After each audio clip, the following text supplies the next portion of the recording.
Okay, Matt, thank you very much. Now let's go down to the White House where NBC's Campbell Brown has the latest from there. Campbell? Well, Katie, we just got a briefing a short time ago from White House Press Secretary Ari Fleischer. The president's schedule obviously changing a lot right now, but they've given us an update on what he's planning to do today. He has been in the Oval Office making phone calls this morning to a number of world leaders, speaking to the Prime Minister of Japan, NATO's Lord Robinson, also Saudi Arabia's Crown Prince Abdullah.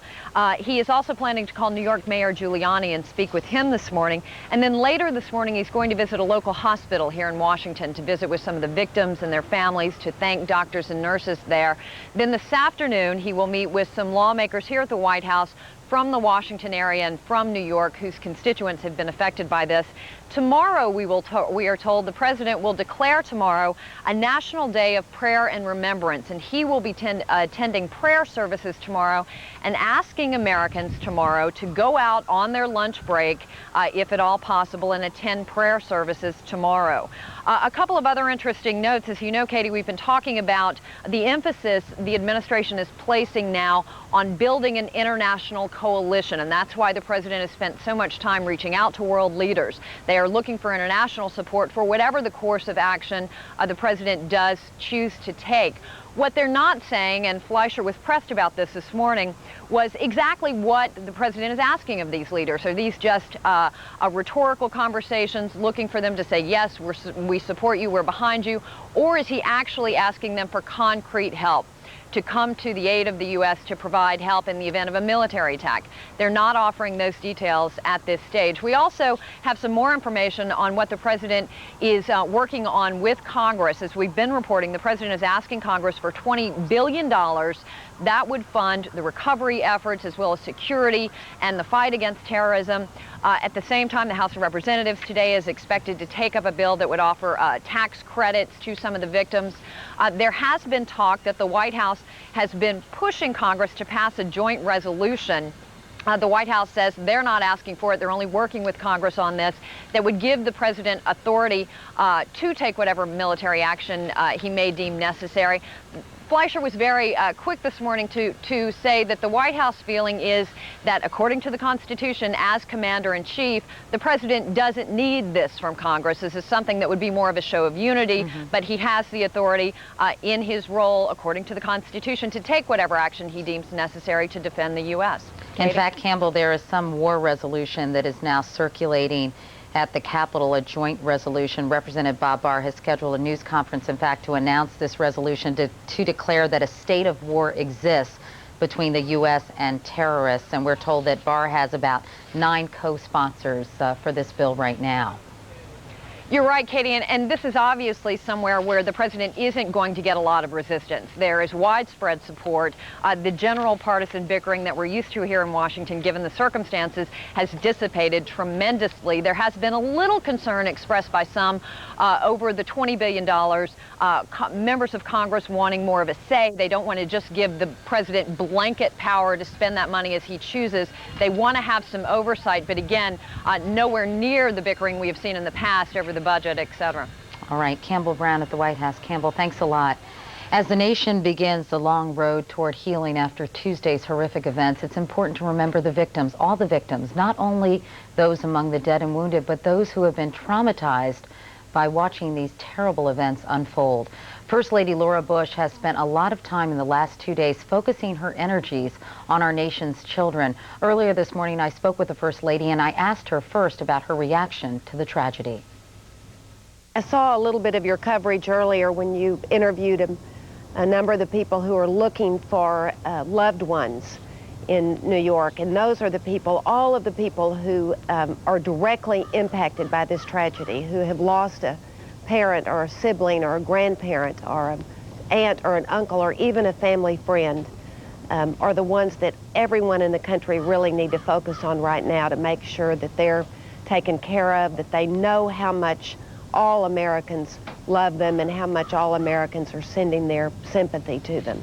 But I also wanted to talk a little bit about children who might not be directly involved, but who have watched this chaos on TV, who have seen this destruction, and who now are fearful. And I want to talk about what parents can do to reassure their children, especially their young children, to let them know that they're safe and that their parents will keep them safe, and their parents can watch for certain behaviors that their children might exhibit that show that they're fearful or disturbed by all they've seen on television. Well, you're so right, because as a mother and having so many friends who are mothers and fathers of young children, of course, that is a major concern for families all across the country, because suddenly everyone, children and adults alike, frankly, feel so vulnerable. That's right.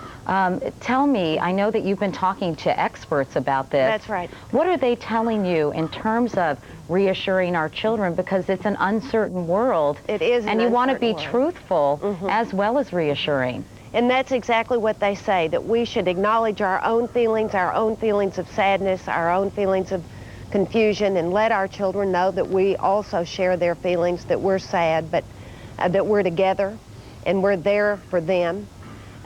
We should definitely restrict television watching for very young children. It's not fair for us to let really young children see a lot of television images that are horrific. So we can do more positive, constructive things with our young children than watch TV with them. I mean, not only very young children. Yeah, I'd just like to interject, certainly. But children who are in older. Elementary school, that's right. Or My any age. 10-year-old, I'm not allowing to watch television because it will only exacerbate her anxiety. That's right, and her fears. And children are reassured by routine. So if parents can have a relaxed and calm atmosphere at home, if they can go on about their normal routine, share meals with their children, read stories to them, and certainly this time more than ever, a bedtime story is appropriate, even for older children as old as 10 years old or older, to help your children relax before they go to sleep and calm down before they go to sleep. Children love the reassurance of their parents' own voice. They like to hear their parents talk to them and read to them, and I think this is a time that all American families can get closer together, draw closer together, and all of us can really focus on making sure our children feel reassured and safe. I understand that you wrote a couple of letters, Mrs. Bush, to school children, and you've distributed them to state superintendents today. Yeah. Can you read a portion of it or tell us about those? I wanted school children. I've worked so much as a teacher myself, but I've worked so much around the country with schools. And let me just say before I read this that let's don't forget teachers. Teachers are also suffering the same sadness, the same confusion we are, and they are reassuring our children and 30 or 40 other children during the day. So I hope parents will also go up, visit with their child's teacher, give their child's teacher your support, figure out ways you can help them as they deal with the very same issues that we're dealing with, and take care of your children. Here's what I wrote. This is to children, to elementary school children. I want to reassure you that many people, including your family, your teachers, and your school counselors, and care about you and are looking out for your safety. You can talk with them and ask them questions. You can also write down your thoughts or draw a picture that shows how you are feeling and share that with the adults in your life. And one part of this, I think children really want to be constructive. They want to do something positive, and if they're old enough, if they're teenagers or university students, they can probably give blood themselves or volunteer with some relief organization. If they're younger, they might want to make red, white, and blue ribbons to give to their children in their schools to wear, or maybe write a card or a letter to their own firefighters or policemen in their own community in honor of the lives of the firefighters and policemen that were lost. Or a thank you note. And I know that a woman from Reno, Nevada called me yesterday. I just happened to pick up the phone in the newsroom and said her daughter had started a penny drive in her school to send money to those who had been injured or to the families who had lost loved ones. That's but being a great proactive is extremely therapeutic, isn't it? It really is. It really is. Speaking of that, and also students can just help other students in school, put their arms around them, share their grief with them. I think they'll have a lot. They can really feel a solidarity with the children who actually have lost loved ones in this tragedy. Speaking of being proactive, Mrs. Bush, I know that you've been encouraging Americans to donate blood, and some people have gotten mixed messages about the blood supply. I know that some people have been turned away from individual blood centers in New York because I think they just can't handle the influx. But the bottom line here from the American Red Cross is blood is needed. That's right. We want to develop a big strategic blood reserve. The Red Cross was already in the midst of doing this, and they've now ordered freezers for blood banks all across the country. Blood can be frozen and can last for up to 10 years. So if you get turned away when you want to give blood today or tomorrow, wait a week or two and then give blood. Universities can set up blood banks in a week or two or 3 weeks when these freezers arrive at different blood banks around the country. And I know college students and other faculty members at colleges would like to give blood then.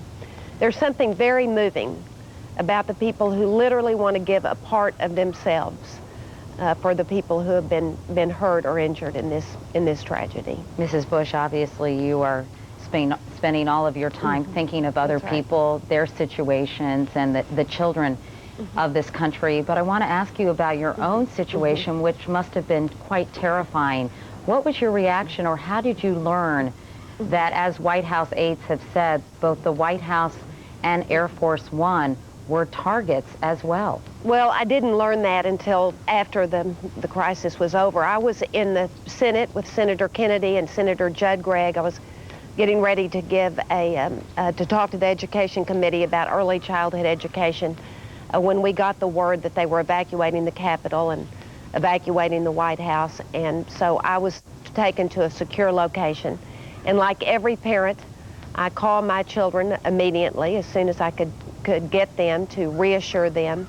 And then I called my own mother for the comfort of her voice. I know that people all over the country called their loved ones to reassure them and to send their love to them, and I did that. So I really was never really fearful. There were people here at the White House, though, who were, when they evacuated the White House, were told to run. And today I have a member of the clergy who happens to also be the wife of a White House, someone who works at the White House and a very good friend to a lot of my staff members, coming to talk to my staff, many of them young, very young women who were here when that happened at the White House. So I want to encourage parents and businesses and schools and every place around the country to set up mental health help for parents. And parents, if you feel like you're having difficulty dealing with your own emotions and your own sadness, you might want to go talk to a clergy member or to a counselor so that you can help your children deal with it. Mrs. Bush, before we go, I want to ask you about this. Your husband, President Bush, has faced criticism from some quarters for not returning immediately to Washington following the attacks, for going to Barksdale and then Offutt Air Force Base and then to Washington, D.C. There are reports that he was quite antsy to return, and Karl Rove says, quote, the president said, "I don't want some tin-horn terrorist keeping me out of Washington." I understand it was Vice President Cheney who suggested the president stay away from Washington, at least initially. Is that accurate? I don't know that. I haven't heard that. I know it was the Secret Service that really felt like the president. They, of course, their duty is to protect the president, and they diverted his plane that way because they wanted him to be safe. Laura Bush, First Lady Laura Bush, thank you very much, Mrs. Bush, for spending some time with us this morning and trying to reassure families all across the nation. We appreciate it. Thanks a lot, Katie. U.S. stock exchanges remain closed today. That's a third straight day it's happened, and it's the longest shutdown since World War I. And the uncertainty caused by this tragedy could be bad news for an already struggling economy. Ron Insana covers the markets for CNBC. Ron, good morning to you. Good morning, Matt. On a normal day, the floor of the New York Stock Exchange is populated with some 3,000 traders, brokers, specialists, and other employees. Today, as you said, for the third straight day, it is empty, the longest shutdown since World War I. Richard Grasso is the chairman of the New York Stock Exchange, and he joins me now with some details on how the financial community is coping with this crisis and with some estimates as to when life will return not to normal down here, but we'll certainly be back to business in some way, shape, or form. Mr. Chairman, thanks for being with us today. Appreciate you coming by. Thank you for being here, Ron. Dick, let me ask you about the New York Stock Exchange. You have 3 floors in the World Trade Center and have a number of employees there. Did everyone get out safely as far as you know? Well, thank God, as far as we know, Ron, all 133 of our employees were able to exit the offices and leave the building. And we have established contact with all but a very small number of them, so we presume that they are all safe. All right, now let me ask you about the New York Stock Exchange. There's been a great deal of discussion as to when it will reopen. Some say a speedy reopening will send a message to terrorists and others who feel they could disrupt the American way of life, and that the symbol will be strong if people are back here even as early as tomorrow. Can you give us your best estimate as when trading will resume in the stock exchange? Well, the people are really the question, Ron, and it's not the people returning to the floor of the New York Stock Exchange or to the brokerage houses in this part of Manhattan. It's really the wonderful men and women from the rescue efforts of the NYFD, NYPD, the city and state government officials who are right over at the site, recovering hopefully many more alive and unfortunately digging through the rubble to find those that have perished. We are mostly concerned about that operation, and I would tell you the resolve of this industry is to be up and trading as quickly as is humanly possible, but respectfully of the fact that first and foremost, we want to give those wonderful people who are digging through what was the Twin Towers the opportunity to fully do their job and hopefully recover more of our colleagues alive. As far as the marketplace is strong. We have an enormous enthusiasm expressed to me by our people, not just the employees of the New York Stock Exchange, but the employees of all of the wonderful brokerage firms who do business here, that they want to be back, that this marketplace has sustained a tragic loss. But let us not forget, the best way of honoring those that have left us is to come back stronger and more powerful than ever, and we will. Do you think it'll be tomorrow or no? Well, Ron, we are working on a coordinated effort, the industry, all of the markets, with our regulators, certainly with those in government. At the worst case, we're looking at Monday. We're hopefully going to target tomorrow, but I must tell you, first and foremost is we want every possible available person helping in that recovery effort, and we certainly don't want to bring hundreds of thousands of people into Lower Manhattan, which could in any way impede that recovery process. Now, a lot of people are wondering, not because of material gain, but because they are worried about the impact of a falling stock market on an already weakening economy, how the stock market will behave when it reopens. If you go back and look through history, there were 22 seminal events that one research house studied in the last 24 hours and said, on average, the market goes down 5 to 7% when you have some sort of catastrophic event that is meaningful. And yet we're getting the sense now that the Federal Reserve is behind the market and that big institutions want to come here and buy, partly to make a statement and partly also to ensure that a falling stock market doesn't hurt consumer psychology, investor psychology, and the overall economy. What can you tell us about that? Well, I think history has proven one thing, Ron, that in times of national emergency, in times of market dislocations, the absolute worst thing for investors to do is panic and sell. Look at the periods that you're talking about and take reference points in 1987, for instance, when the market fell precipitously. The market recovered to levels that people in the middle of that melee would have never envisioned. Look at the periods of the Great Depression. Look at the periods at the turn of the century. What this great country has is the strongest economy on earth. Is it as strong as it was 2 years ago? Perhaps not. Is it as strong as it will be in the years ahead? We know not for certain, but we can say history has proven that prudence and patience and a belief in this economy, in this way of life, has rewarded investors enormously. Dick, is there any way that the structural damage to other buildings in the area that threaten to collapse in the near term could also affect the return to work on Wall Street? If we see some of those buildings at risk come down, is that just going to greatly complicate the efforts to restore normalcy down here? Ron, clearly, no one would ever put trading of any instrument ahead of the protection of human lives. So I'm not going to speculate. We are working hand in glove with the wonderful officials from the city to make certain that when we resume trading, that no one will be at human risk. All right. Dick Grasso, thank you for joining us today. Richard Grasso is the chairman of the New York Stock Exchange, joining us here on an empty big board floor for now. Matt and Katie, back to you. All right, Ron, thank you very much. I'll take it. We want to turn back now to the human toll of all this. Al Marchand was one of the flight attendants on United Flight 175 from Boston to Los Angeles, the plane that crashed into the second Twin Tower here in New York City.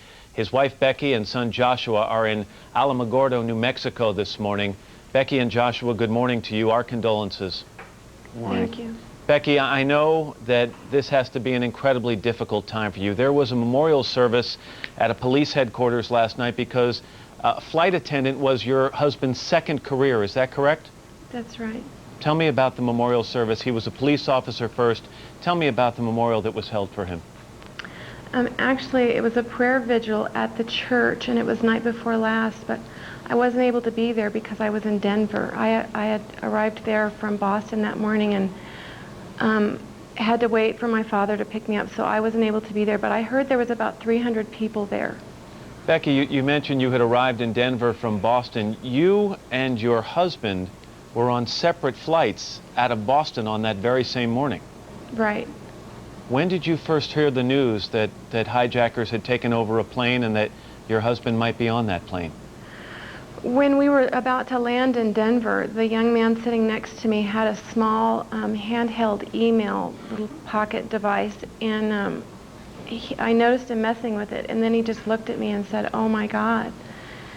And he told me that a plane had hit the first tower, and then he got another email, and his eyes widened more, and he let me read it, and he said the flights originated from Boston. And so I felt a little panicked at that time, but I didn't know that it was the flight to LA, so at that time I really didn't know that it was him. Yeah, we didn't have exact flight numbers by that time, so, which I don't know if you knew the flight number anyway, so you wouldn't have been able to determine that. Joshua, you were watching on TV, is that right? Yes, sir. And tell me your thoughts as you were watching the coverage. At first, as I watched my dad's plane crash into the second tower, it didn't occur to me that my dad would be the one on the plane. It was kind of shocking. I don't know, it's hard. Can you tell me, Joshua, a little bit about your dad? I don't think there's a word in the dictionary that could describe my dad. He's probably the most brilliant person I've ever met in my life. He has had an impact on so many people in this world, in this town, in this entire state. And he's just a great person. And he had a very strong faith in the Lord. And He was funny, very funny. He was just clowning, mostly for children. He just loved children. He was very outgoing. He just wanted to try everything in life. He wanted to do everything. He loved traveling, and that's why he had taken the job with United after retiring from the department. Did you have any second thoughts when he told you he wanted to be a flight attendant? Yeah, I did. I was actually more concerned with him being a flight attendant than I ever had been with him being a policeman. I would imagine that in the last 48 hours your mind has raced as to thinking about what may have happened on that plane before it was crashed. And we may never know, that's for sure. How would you like your husband to be remembered, Becky?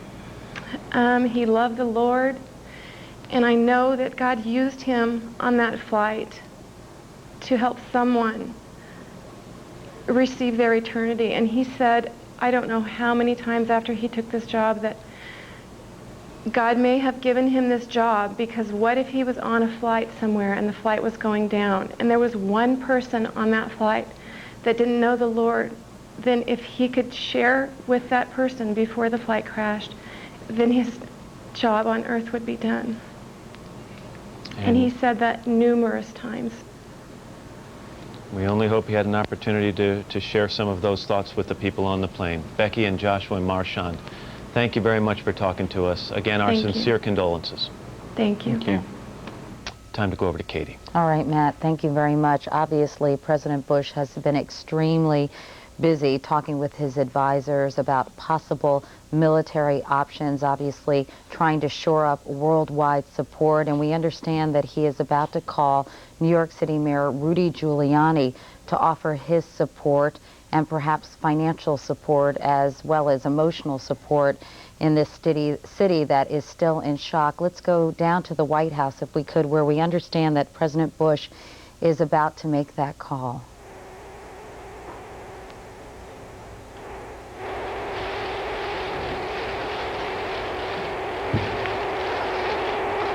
Good morning, man.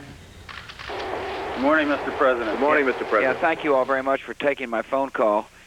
First of all, I can't tell you how sad I am and America is for the people of New York City and the tri-state area. I want to let you know there's a quiet anger in America that really is real. And also, though, I can't tell you how proud I am of the good citizens of your part of the world and the extraordinary job you all are doing. You're doing really a great job on behalf of the citizens of New York City, New York State, and in the tri-state area. So I want to thank you very much for your leadership and dedication. Thank you, Mr. President. Secondly, I've been in touch with you all, and you've extended me a kind invitation to come to New York City. I accept. I'll be there tomorrow afternoon after the prayer service at the National Cathedral. I look forward to joining with both of you in thanking the police and fire, the construction trade workers, the restaurant owners, the volunteers, all of whom have really made a huge display for the world to see of the compassion of America and the bravery of America and the strength of America. Every world leader I've talked to in recent days has been impressed by what they have seen about our nation and the fabric of our nation. And I want to thank everybody when I come. So thank you for your hospitality. Well, Mr. President, thank you for coming to New York. I'm sure that's going to be a great inspiration to all of us, and particularly those thousands of men and women still downtown trying to help us with the rescue efforts. I also want to thank you for all the help we've gotten from the federal government. It's been tremendous. And for your words. You are right. Our nation is united as never before, and we will triumph over this evil with your leadership and your inspiration. And I also have to congratulate the mayor for the tremendous effort he has made. Mr. President, you would be proud of the leadership and the cooperation we've seen here. The city has taken the lead. Your people have been enormously supportive, and we're very grateful. Well, thanks, George. And Rudy, thank you all. I know you've put in a request, and I've directed the Attorney General to expedite any payments of benefits for those fallen public safety officers to their families, any benefits to their families. And the Attorney General, as I understand, will be making a formal announcement of your request today. I've told Albaugh anything it takes to help New York. I have been in touch with the Congress. They are expediting a supplemental. We've had great cooperation with members of the Congress in both political parties.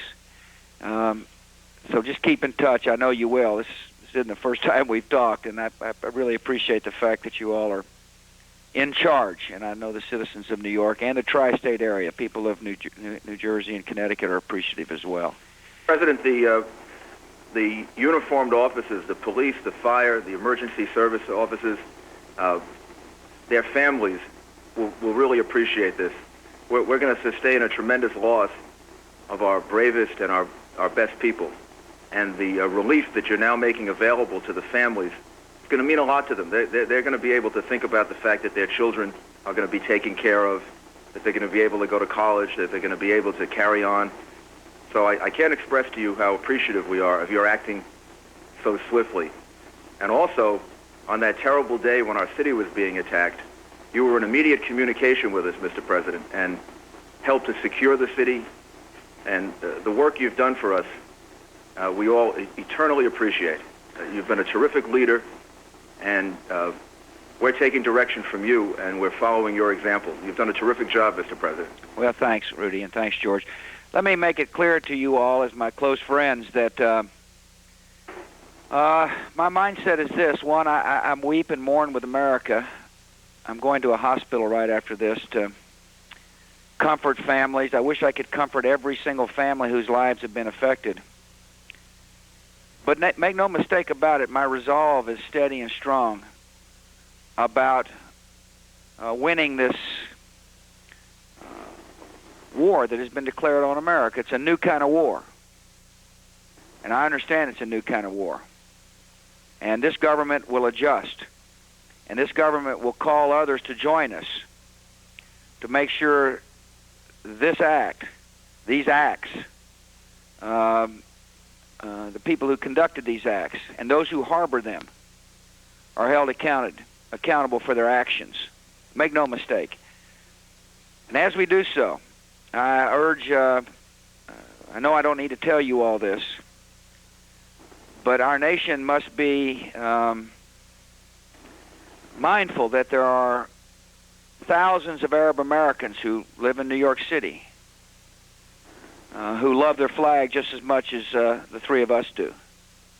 And we must be mindful that as we seek to win the war, that we treat Arab Americans and Muslims with the respect they deserve. I know that is your attitudes as well, certainly the attitude of this government, that we should not hold one who is a Muslim responsible for an act of terror. We will hold those who are responsible for the terrorist acts accountable and those who harbor them. You'll see, and I look forward to visiting with you in person tomorrow, about the resolve of this government. And so I thank you very much for your leadership on the ground. I wish I was visiting under better circumstances, but it will be a chance for all three of us to thank and hug and cry with the citizens of your good area. Thank you very much, Mr. President. We really appreciate this very much. We'll see you tomorrow. President, we're looking forward to your visit. It will inspire us all, and we will be with you when the United States takes firm and appropriate action to those who conducted this evil. Thank you all very much. See you tomorrow. Thank you. God bless. Mr. President. You have been listening and watching President George W. Bush, who has just phoned the governor of New York, George Pataki, as well as the mayor of New York City, Rudolph Giuliani. The message was one of sympathy, support, resolve, and the need for tolerance as well. He's answering some questions. Let's go back. There are beefed up security at our airports. There's increased presence on the airplanes. Yes, I would, if a family member asked whether they should fly, I'd say yes. Mr. President, how close are you, sir, to finding out, to nailing down who is responsible for these acts? And what kind of international coalition are you trying to build? Is it similar to the one your father built for the Persian Gulf War? I am, first let me condition the press this way. Any sources and methods of intelligence will remain guarded in secret. My administration will not talk about how we gather intelligence, if we gather intelligence, and what the intelligence says. That's for the protection of the American people. It is important as we battle this enemy, we conduct ourselves that way. Secondly, I've been on the phone this morning, just like I was yesterday, and will be on this afternoon on the phone with leaders from around the world who express their solidarity with this nation's intention to rout out and to whip terrorism. They understand, fully understand, that an act of war was declared on the United States of America. They understand as well that that act could have easily been declared on them These people can't stand freedom. They hate our values. They hate what America stands for. Many of the leaders understand it could have easily have happened to them. Secondly, they understand that unlike previous war, this enemy likes to hide. They heard my call loud and clear to those who feel like they can provide safe harbor for the terrorists, that we will hold them responsible as well. And they join me in understanding not only the concept of the enemy, that the enemy is a different type of enemy. They join me also in solidarity about holding those who fund them, who harbor them, who encourage them responsible for their activities. I'm pleased with the outpouring of support.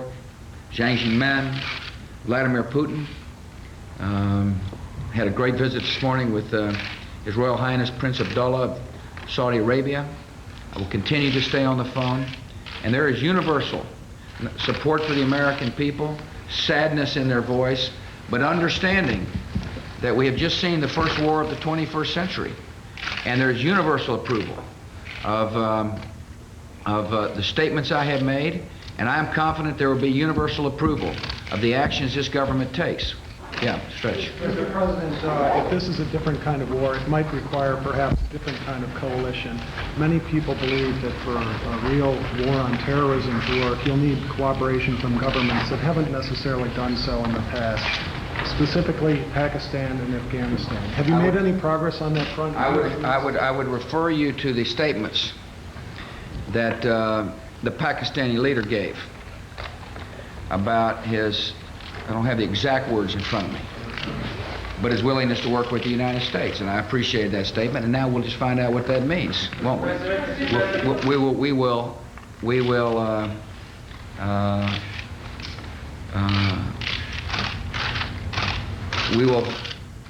give the Pakistani government a chance to cooperate and to participate as we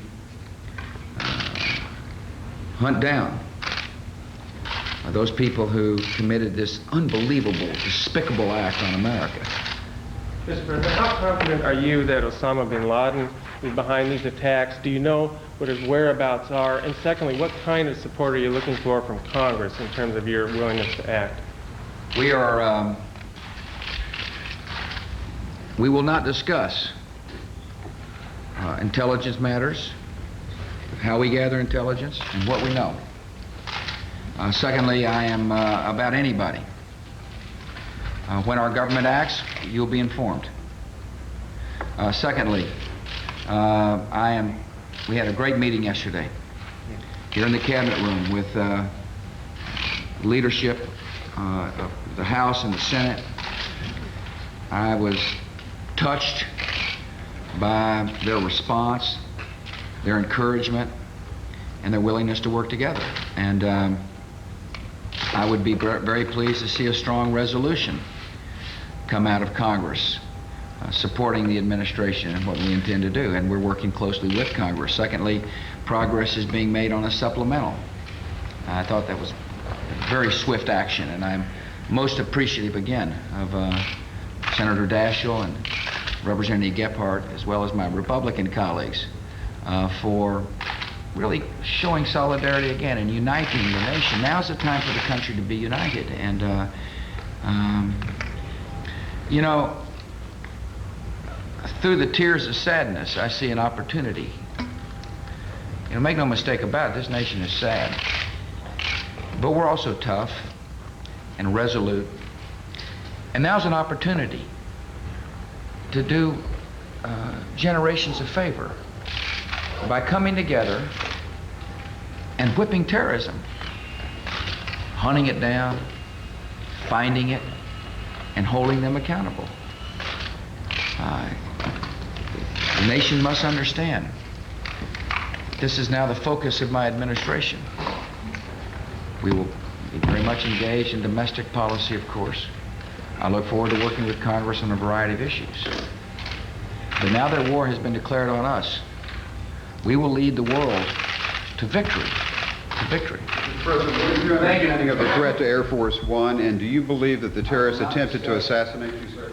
I will not discuss the intelligence that our country has gathered. Do you believe he tried to assassinate you?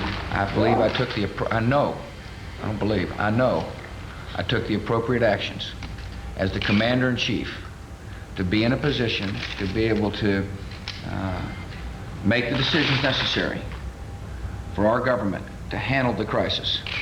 You didn't hear the end of the phone call with the mayor and George Pataki, both of whom thanked me for the fact that we was immediately on the phone with them from Air Force One, and our government responded quickly. How do you feel knowing you're under personal threat? Could you give us a sense as to what kind of prayers you are thinking and where your heart is for yourself as you work on that? I think about myself right now. I think about the families, the children.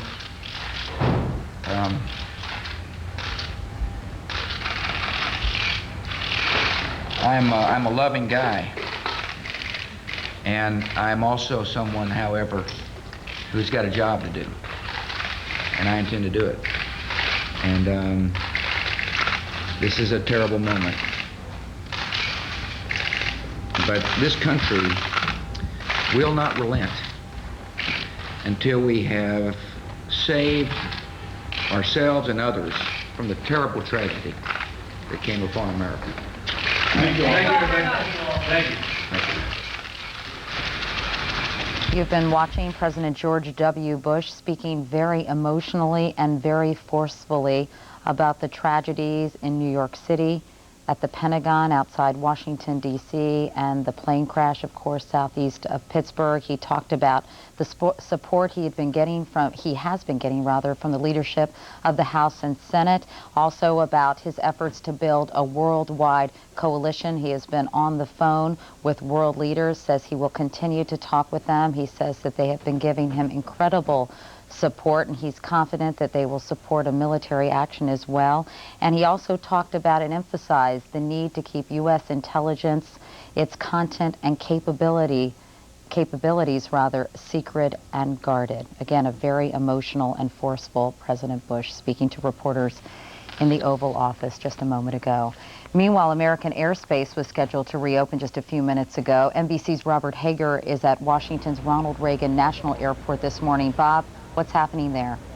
Well, this airport will remain closed for the rest of the day. What you said is so, that airspace is just opening around the rest of the country, but Secretary Mineta of the Transportation Department has just urged passengers to be patient. It's going to take airlines quite a while to get up and get rolling again, to get flying again.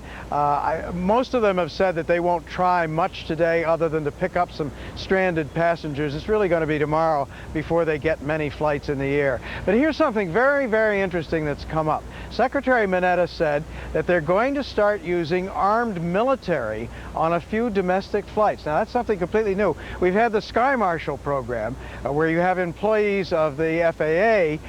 They are armed, and there are only a handful of them, and they use them on international flights, and it's mostly just a deterrent, knowing that they're there. They've never fired their guns on one of these flights, but the fact that they're there has been thought to be a deterrent. Well, now they'd like to apply this to domestic flights, but they need manpower, and so they've arranged to get members of the Army's Delta Force. They wanted to get people who were trained with the guns, and they didn't want to go through a special training period for new Sky Marshals, so they're going to turn to the Army and get Delta Force people. Not sure how fast it'll be spun up, but I got the idea that it would be fairly quickly. So the idea is you put these people on airplanes disguised as ordinary passengers, you advertise it around that they're there, and you certainly make a terrorist think twice about it. But the sensitive thing here is the use of a gun on an airplane. I mean, it's an aluminum cylinder up there in the sky, pressurized, so one has to be very, very careful about using the gun in the air, and even if trouble breaks out. So the feeling here is that it's more the deterrent value that you're talking about, just knowing that they're there and that they are armed. But that's quite unique. The idea of turning to the military may require some change in law, because ordinarily military are prohibited by law from engaging in civilian kinds of enforcement operations. But there must have been something arranged if they're going to start doing it, and Secretary Mineta said that they will. And Bob, as you say, I mean, that's a very dramatic step. How will they determine what flights these armed military personnel will guard? I mean, will they be sporadic? I mean, will they be certain destinations? How will that determination be made? I'm going to guess here because this is all going to be super secret, so we won't know. But I have some idea how the international program is operated now.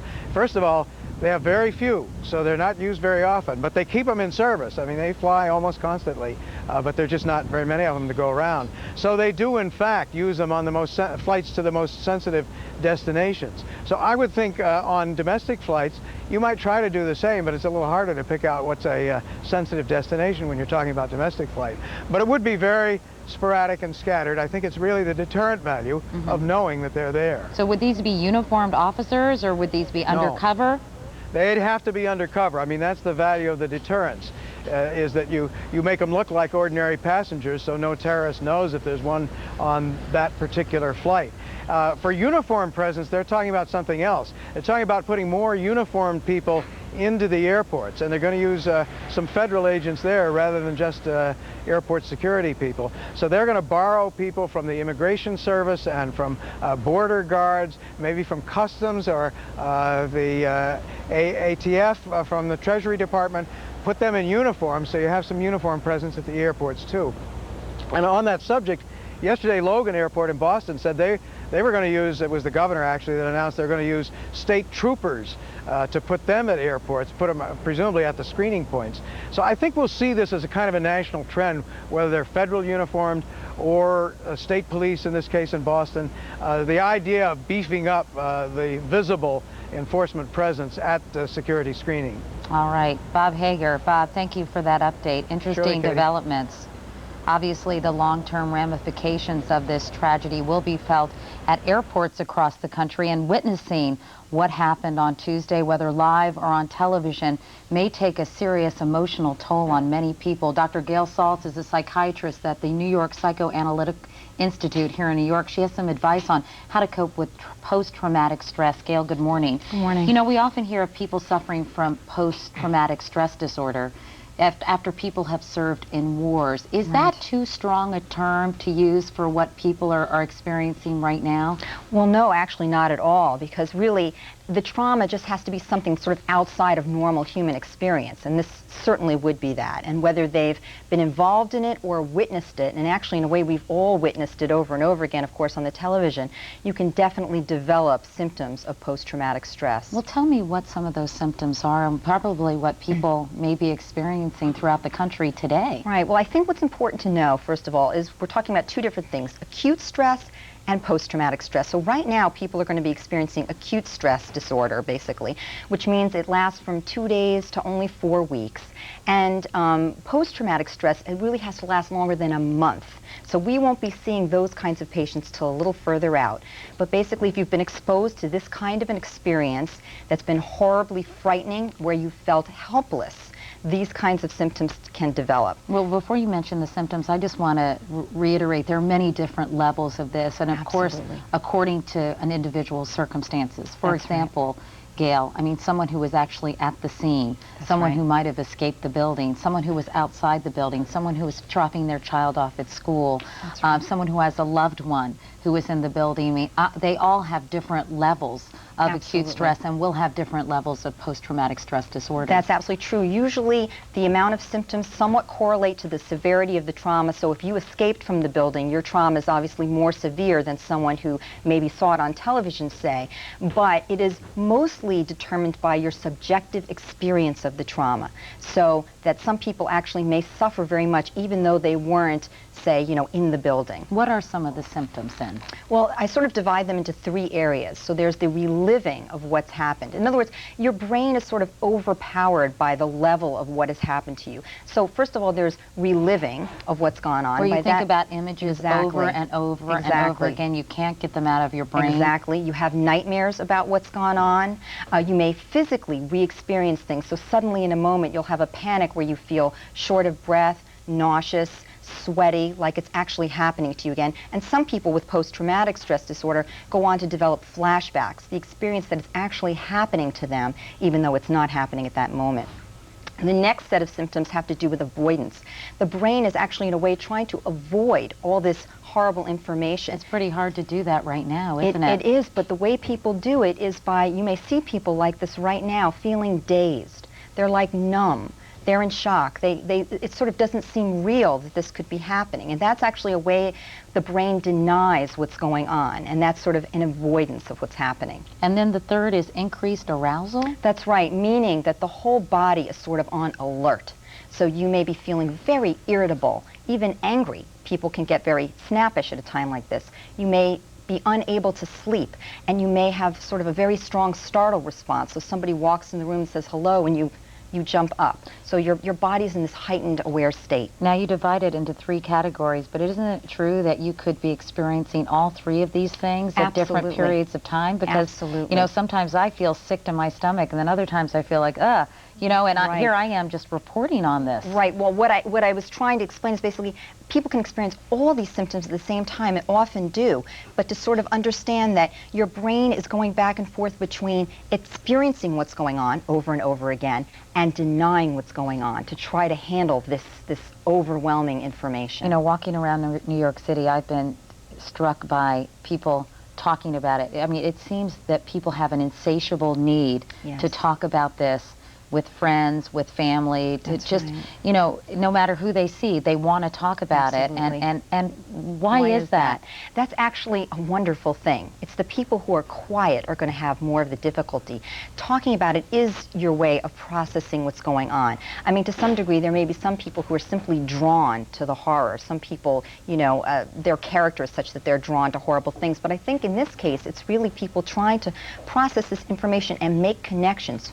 What about wall-to-wall blanket coverage? I mean, there are friends of mine who cannot pull themselves away from the television, and I myself have found that I get sucked in by it because you start watching and it's so horrifying, and yet somehow you keep watching. Right. I think that people have to try to titrate this for themselves, because for some people, you know, this is just going to be too much, and actually it's part of this reliving experience. They're watching, they're thinking. It goes around and around and around. So some people will have to try to break that circuit by turning off actually the TV and going and doing something that they find relaxing.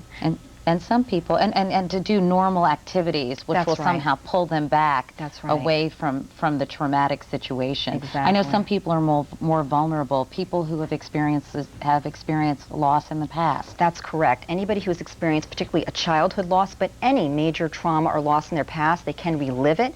Other things that are big risk factors, if you had a recent stressful change in your life, it can even be a good change, like a marriage or a birth of a baby, still anything stressful.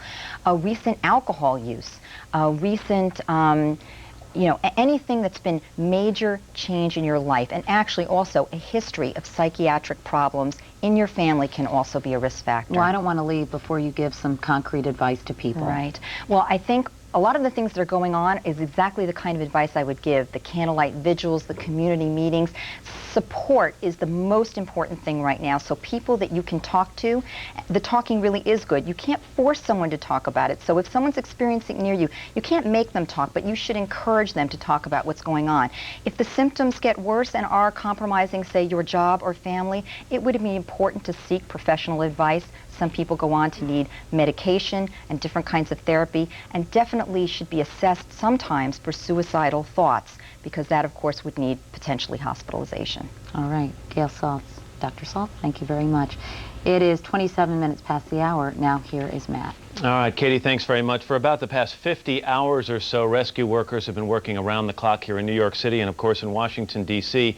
To this point, they have been working in what has been pretty good weather, which has been helping the rescue efforts.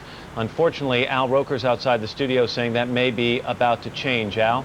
That's right, Matt. They have had perfectly good weather. I mean, sunny skies. The winds have not been bad. In fact, yesterday the wind shifted a little bit and started blowing up from the south, so much of Manhattan was smelling what everybody down in the World Trade Center was smelling, that acrid, very burning smell across much of Manhattan. Well, we do have a change coming. If we take a look on the satellite radar, we do have a cold front that is starting to push down from the north, from Canada, bringing moisture into the area. And so here's the forecast. This is what we're looking for developing tonight, sometime after 8 o'clock. Showers and thunderstorms, as much as a half an inch of rain starting sometime tonight, ending by tomorrow morning, but then the winds are going to pick up. Winds about 15 to 25 miles per hour.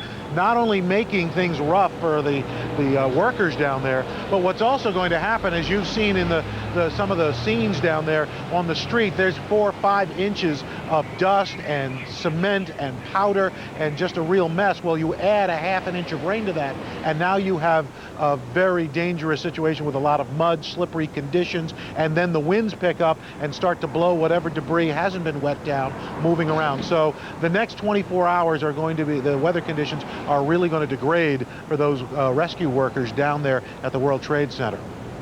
Matt? All right, Al, thanks very much. Not exactly the news they were looking for. We want to go now to Boston, where former President George Bush is speaking and referring, of course, to the tragic events of 2 days ago. And it's not pleasant, but I think we're going to find that we have to do more in the way of human intelligence, and that means we're going to have to take a broad look at exactly what constraints the intelligence community, not just CIA, but the community itself, is operating under. And I think it's important to recognize that all this new internet technology that you guys know so much about has to be reviewed, in a sense, to see whether we're constraining our intelligence communities from getting after the culprits that may be American citizens. It's not pleasant, but I believe strongly we need to strengthen our intelligence. We got the best intelligence system in the world. Our president gets better intelligence, I think, than the Prime Minister of England, President of Israel, Prime Minister, whatever. But we still need to strengthen it, and I think you're going to see a little effort to do that. The world we live in today is very different than what it was when this week began. Very different indeed. And we should make sure that these agencies responsible for protecting American citizens against terror are not forced to fight this critical battle with one arm tied behind them. Having said all that, the topic at hand today is the energy business.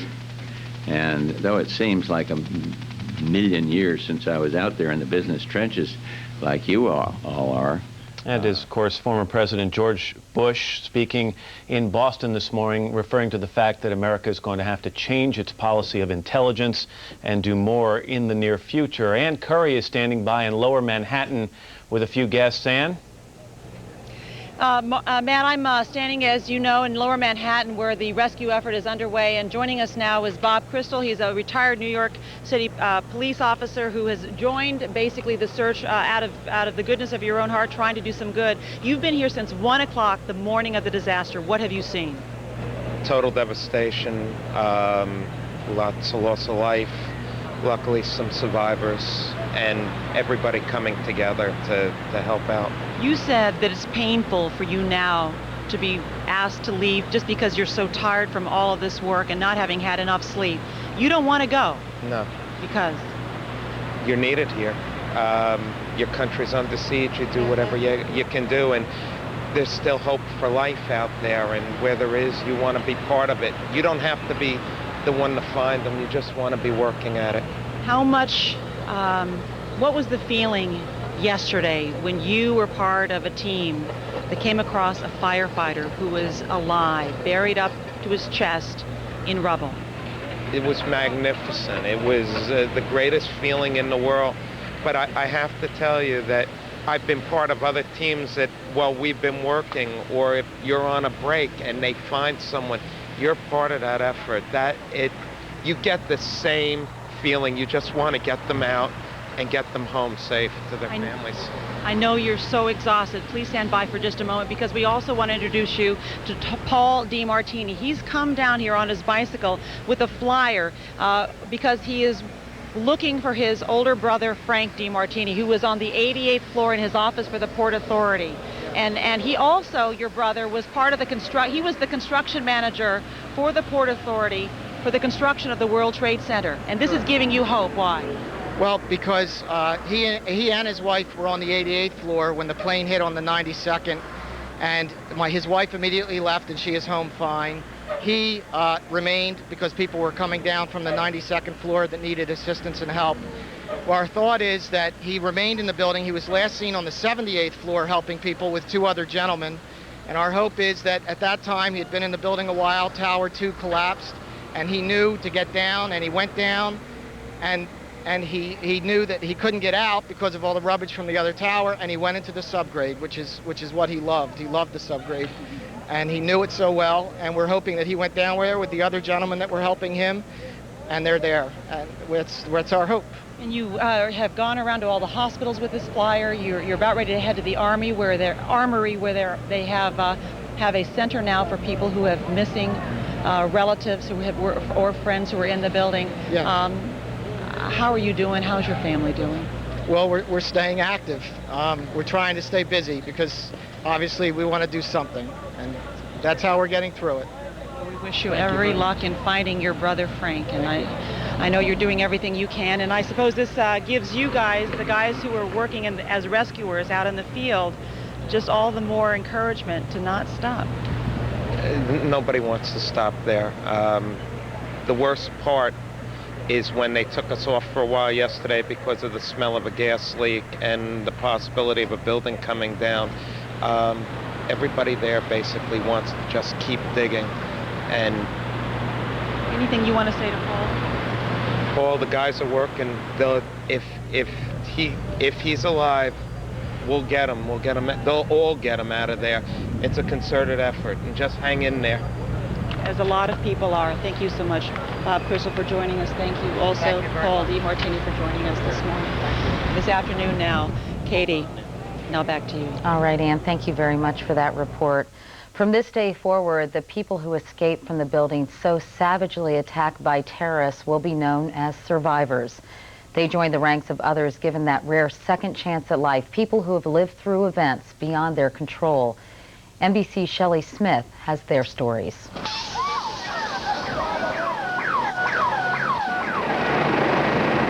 They are images forever ingrained in our memory. At times, forces of nature attack, or human error takes a deadly toll. On Tuesday, terrorism brought a city to its knees. Oh my God! And a nation wept. But in nearly every disaster, there are magic moments when the will to survive triumphs over unimaginable odds. They are the survivors. Their stories inspire us and remind us of the strength of the human spirit. Some people have this biological instinct, and it's so strong that they will never give up, no matter what the situation, what their peril is, how much rubble they're in. When this Singapore Airlines plane crashed in Taiwan, no one expected any survivors. The 747 became a charred crypt for 81 souls. I hit the runway running. I ran. Amazingly, John Diaz escaped the fireball. And I was not scared. As a matter of fact, I wasn't shocked or surprised. The way to look at it is that unbelievable, you're now a survivor, and this is the first day of your new life. When this new life emerged from the rubble in Mexico City, she was just 5 days old. Born in Juarez Hospital, the same day it collapsed in a deadly earthquake. We really don't know. It's incredible. It's really a miracle. But sometimes life after a miracle takes courage. In Oklahoma City, 168 people died at the hands of a terrorist, many of them children. 6 years later, the survivors who cheated death are still struggling to cope. First couple of years you struggle with the feelings of guilt because some of the children didn't make it and ours did, and of the questions of why. Brandon and Rebecca Denny were in the daycare center in the basement of the Murrah Federal building when 9 floors came crashing down. I dropped it. Their parents' prayers were answered. Every time I think of that building and what happened in Oklahoma City, it always brings me back to reality, to make every minute of every day count, because it might be your last. Even the rescue workers who helped pull them from the rubble are survivors. This picture came to symbolize an American tragedy, an image Chris Fields will never forget. I'm looking at her, and I'm thinking, this is somebody's baby, and they're going to find out that their child is dead today. And sometimes being a hero requires tough choices. Aid workers and crews in these helicopters are being asked to make a choice, an awful choice. You have to choose who's going to live and who you're going to leave behind and hope that they're still there tomorrow. Tuesday in New York, firefighters made the choice to save as many people as they could, and it cost them their lives. Hundreds now missing, trying to do their job. 48 hours after the deadliest assault on America, only a few have been pulled out alive. Thousands remain buried in the rubble. Now, new images of terror etched in history. For today, Shelley Smith, NBC News, Los Angeles. It is 8:39 Pacific time. Now here's Matt. Katie, thanks very much. As bad as things were on Tuesday, there is a possibility that they could have been even worse. Tim Mitten of our flagship station, WNBC-TV here in New York, has some disturbing information. Tim, good morning to you. Good morning, Matt. It was about the time that the first attacks on the World Trade Center were starting, and at JFK Airport, which has not previously been connected to any of the outgoing flights, just before 9 o'clock, United Flight 23, scheduled to depart for Los Angeles, was boarding. There was some kind of an altercation involving 3 men described by a Port Authority of New York and New Jersey police source as Middle Eastern in appearance. Somehow, the source will not reveal the exact details. They attracted the suspicions of the gate staff boarding that flight. The staff had some kind of a verbal exchange and demanded that these 3 men leave the aircraft. The men... They had already gotten on the plane. They're on the plane. It's very close to departure. The scheduled departure time was 9 o'clock. As you and the viewers know at this point, the first attack was just 15 minutes before. So as they're boarding the flight, the attack is either about to happen or has just happened, but nobody knows about it. And certainly nobody knows that airplanes are involved. So what happens then is they're asked to leave the aircraft. They refuse to get off. The airline, following its normal procedures, according to this police source, calls the police, which immediately dispatch an emergency service team. So now you have a squad of heavily armed officers that are coming toward the airplane. And when they get there, the men have vanished. The gate staff can't find them. And clearly what the employees were trying to do was get them off the plane. So the fact that they had slipped away may not be as big a surprise. A couple of the disturbing facts here. One, this is a flight from JFK to Los Angeles, so it matches with the type of flights, the transcontinental flights that were hijacked in the other 4 instances. Another disturbing fact, if indeed there was an altercation and these men felt they had a case to make and were being treated unfairly, you can't imagine they would have disappeared from the airport. They would have stayed around and pled their case with the police. And there are 2 other disturbing things in addition to that. The first is, you know from, and viewers would know from their experience traveling, it is extraordinarily unusual to have an airline, after it has boarded passengers, be so suspicious that it's going to ask these customers to get off the airplane. That said, it would be equally unusual, if you will, for passengers in that situation not to at least get up, go to the gate, have the conversation that you're describing. To sit in your seat, to be so determined, unusual. You reported this story on WNBC-TV here in New York, and I understand were contacted after the airing of that story.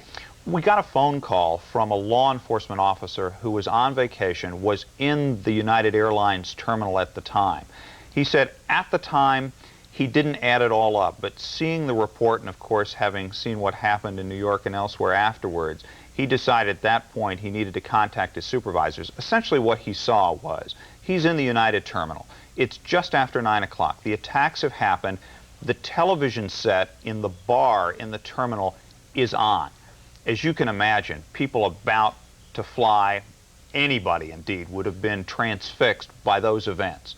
So now NBC and others are reporting the second attack just after 9 o'clock. He says the entire terminal was riveted to these television sets at the bar in one corner, except two men who were sitting off to the side, as he described it on the phone last night, appearing to him, veteran police officer, as being way too cool. So he walked over out of curiosity. He says he heard them speaking a language he could not identify. He doesn't know what the language was, but it wasn't English. And he says as he approached, they looked over, they saw him coming over. He says he then saw Port Authority police who were perhaps searching. In any event, they were running. He said he got close enough to hear that the men were talking in raised tones. He described it as a stern conversation, the way you might have, he said, with your wife if you were angry but you didn't want people around to hear that you were having a fight with your wife. He said as soon as he approached, they walked out of the terminal, and he looked over. He described them as Middle Eastern in both appearance and dress. Not sure what that means, but that was his description. He said when they left the terminal through the glass doors, he saw them meet a third man, and they then left. He didn't see how. Now, same three men, who knows? But it was the same terminal, clearly at the same time, because he said the second attack had just happened on the television set, and he was walking over from that. It's certainly, at the very least, unsettling. The Port Authority police source said it's been referred to the FBI. I mean, obviously, that you have to stop and think for a second here. Obviously, there's a lot of coincidental information here, and there's also a chance that people are being paranoid in the wake of these attacks. But at the very least, there are some disturbing similarities. You can't jump to conclusions.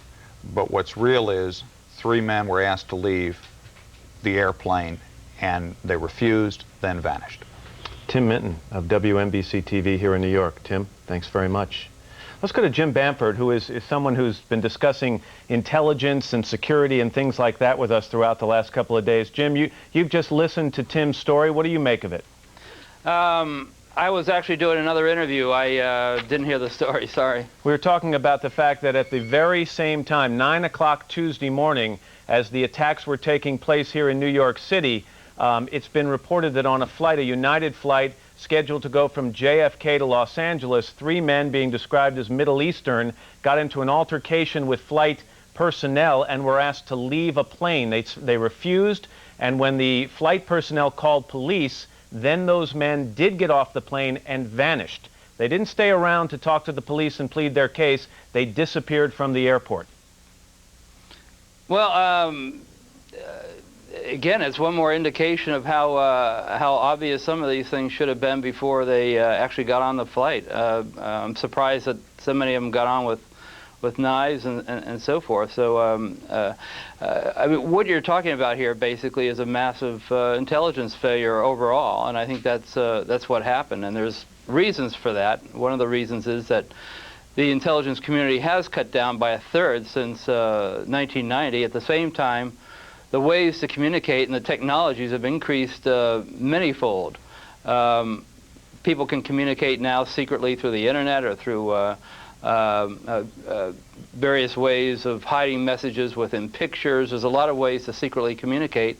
And NSA has, which is the agency responsible for eavesdropping on a lot of this communications, has downsized, and the number of linguists that can actually translate Arabic and Farsi and other languages has just been reduced to a very small amount. Yeah, James, we spoke this morning earlier with two members of the Senate Intelligence Committee, Senators Graham and Shelby, and one of the things they talked about, and I know you feel strongly about, is timing of all this. Sometimes a message will be intercepted. You'll get that message on a Wednesday, but it could refer to something that could have already happened 2 days earlier. Well, that's right. There's most of what NSA intercepts is not in real time. In other words, as it's happening. It's done remotely by receivers where there's not even anybody around a lot of times, and then it's hours, days, weeks later that they end up listening to it, because what they're looking for is long-term intelligence, and they don't have enough people to sit around and eavesdrop or sit around and analyze these communications. One listening post, for example, one large NSA listening post in England, which is the location where a lot of the information in and out of Afghanistan and the Middle East goes through, picks up 2 million pieces of communications an hour. That's just in 1 hour. And all that information has to be sifted through either by computers and or human beings at one point. So it's a tremendous amount of information to go through, far more than there was 10 years ago. And like I said, at the same time, the NSA and the other agencies have downsized by a third. You also feel, and I know while you say it is a problem with intelligence and the way we gather and analyze intelligence, you also feel that there's a larger problem here, and that is that we're being targeted because of our support for certain policies. This is more of a diplomacy problem in the big picture. Well, that's one of the problems we have right now, is where to target this information. When you had the Soviet Union there wasn't much of a problem on where to target it. 80% of all the effort went to eavesdropping on Russian communications. Now there's crises that break out all over the world. When the crisis in Haiti broke out, NSA had a total of 1 Creole linguist. There's crises in Congo right now. The NSA has very few Lingala linguists. They've got to watch what's taking place in North Korea. They've got to have Korean linguists, and they got bashed a number of years ago for missing the Indian nuclear test, so they have to have Hindi linguists. And the problem is there's a limited amount of these people around and an unlimited amount of communications to go through. So that's how things like this slip through the cracks. We don't know who did this yet, and certainly there's been a lot of talk in the last couple of days about the possibility, and I stress possibility, that this is the result of some encouragement or work behind the scenes by Osama bin Laden. Is it true that we had fairly close tabs on him for a while, but that last February U.S. intelligence lost track of him? Well, the NSA did have a very close track on him for a long time. Osama bin Laden used to communicate through a cellular phone using a satellite called Inmarsat, which is used by a lot of ships at sea. And NSA was intercepting a lot of that communications, and even for highly clear visitors to NSA, they would play recordings of bin Laden talking to his mother. I think she was in Saudi Arabia at the time, but NSA had these recordings, and they were picking them up. And then when I was interviewing people at NSA back in last February, they were telling me that they've totally lost bin Laden and can't find him, can't pick up his communications. And that's what's known as denial and deception. It's finding ways to avoid people picking up your communications. If indeed there was some involvement by bin Laden in this attack, would it have been daily planning, in your opinion, or planning more at arm's length? No, that's the whole idea of a cell. Is I think bin Laden is more of spiritual, ideological, semi-religious type of a figure, but I don't think he does micromanagement of these operations. I don't think he has morning 9 a.m. conference calls on how they're doing this. I think the teams go off. They're very selective on who knows about what is going on. They communicate very limited in very limited amounts, and I think there's reports now that a number of these teams who got on these planes didn't know about the other teams that were going to get on planes. Yeah, so when you think about it, he had a tough assignment, or someone had a tough assignment, recruiting enough people who A, could fly a plane, and B, were willing to kill themselves. Well, exactly. I mean, that's one thing here that's totally brand new, is people willing to kill themselves, and not just somebody just off the street, but somebody who is highly educated, who go through months or if not years of training in order to kill themselves, or somebody who is highly educated and will go kill themselves. That's a brand new factor in intelligence, and I mean brand new factor in terrorism, and I don't think intelligence to some degree has adjusted to that factor yet. It's been happening in Israel, and that's what's happening here now, is suicide bombers, basically. Something we've never seen before, and something which the intelligence community has never had to grapple with before. All right, James Banford. James, thanks very much. Thank you. And now, here's Katie. There is no waiting for some families. They know. Among them, the family of pilot Charles Burlingame. He was at the controls of American Airlines Flight 77 out of Dulles International Airport before hijackers crashed it into the Pentagon. Bradley and Deborah Burlingame are Charles' brother and sister. Bradley and Deborah, what can we say? Our deepest and profound sympathies to you and your family. Thank you. Thanks a lot. Bradley, let me start with you. Your brother sounds like he was quite a guy. Can you tell us about him? Well, Chick, as he was called to our family and friends, always wanted to fly. He was appointed to the United States Naval Academy by the President when he graduated from high school, and immediately after graduation from Annapolis, went into pilot training and eventually flew fighter planes for the United States Navy. After leaving the Navy is when he began his long career for American Airlines, and he was a seasoned pilot, and he loved to fly ever since he was a little boy. We have pictures of him holding wooden planes that he built when he was 5, 6 years old. In fact, he had worked for the airlines for quite a long time, correct? Yes. Yes. Go ahead, I'm sorry. After he left the Navy, he began in 1979 flying for American Airlines, and he loved it. He loved the company. He loved all his friends, and I should tell you that we were informed very early on after the crash of his place on that aircraft, and we were grateful to his friends, American pilots, and dear Navy friends who came to our sister-in-law's aid in Virginia, and they're still helping her now. And in fact, Bradley and Deborah, I know that Chick, your brother, his birthday was September 12th, and he was going to celebrate by going to the Angels game because he was a huge Angels fan and loved the Lakers as well. And he had actually wanted his wife, Sherry, who lives in Virginia, to come with him to Los Angeles, but he couldn't get good seats for the game, so he decided that she should, in fact, stay at home. Over the years, Chick would come out to California, and he'd come out here, and a few days in advance, he and I would try to plan on going to a game, and it was typically whether or not we could get good seats or not. And because he graduated from Anaheim High School, right where the Angels play, and so he was a longtime Angel fan and Lakers fan as well. He has a daughter, Wendy? Yes, Wendy.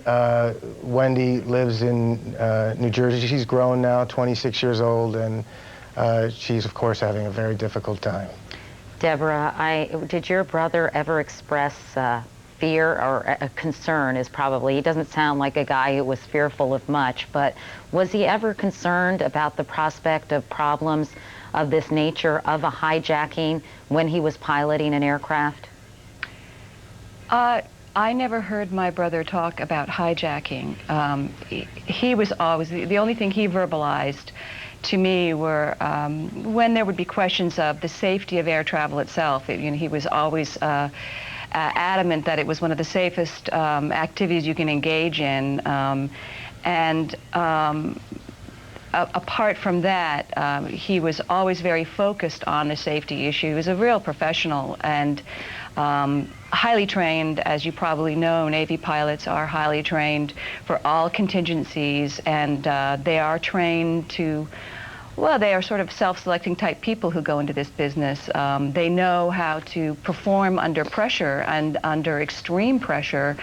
So he didn't actually ever talk about hijacking, because hijacking in this country is such well, a rarity, and it rarely culminates in this kind of outcome. So, but I'm very, very confident that whatever happened on his plane the morning that he and his passengers and crewmates perished, that he performed with incredible courage. I know that they would have had to incapacitate my brother or kill him or overpower him in such a way that no human could have sustained. So we're confident about that. In fact, I've talked to families, people who have relatives who are pilots, and every last one says that no commercial pilot would ever agree to basically harm people using the aircraft as a weapon, that they would sacrifice the people on the plane before they would ever cause a larger loss of life. It's absolutely true, and the irony of this for Chick and our family, Sherry, our brother Mark, is that when Chick left an active service in the Navy, he went into the Naval Reserve, and actually retired from the Naval Reserve just a couple years ago. And all during those years, he worked at the Pentagon. That building was very dear to him. The irony that that aircraft struck that building is something I just can't imagine my brother allowing to happen. And not only that, Katie, but that plane hit the west side of the building, which is right adjacent to Arlington National Cemetery, where our parents were both recently buried.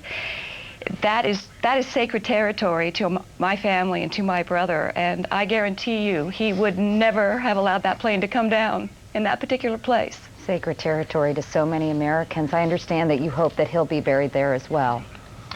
We know that he always planned to be buried there when his life would end. Of course, we didn't expect him at age 52 to be buried there, but we know there's a lot of other tragedies that are being dealt with and at the Pentagon, and there'll be lots of burials at Arlington in the coming weeks. Well, your brother certainly sounds as if he was a fine man and a true patriot, and again, our deepest sympathy to both you, Bradley and Deborah, and your entire family. Thank you very much. Thank you very much. Let's go now to Lower Manhattan, where NBC's David Bloom is on the west side. Search and recovery efforts, of course, continuing there. David?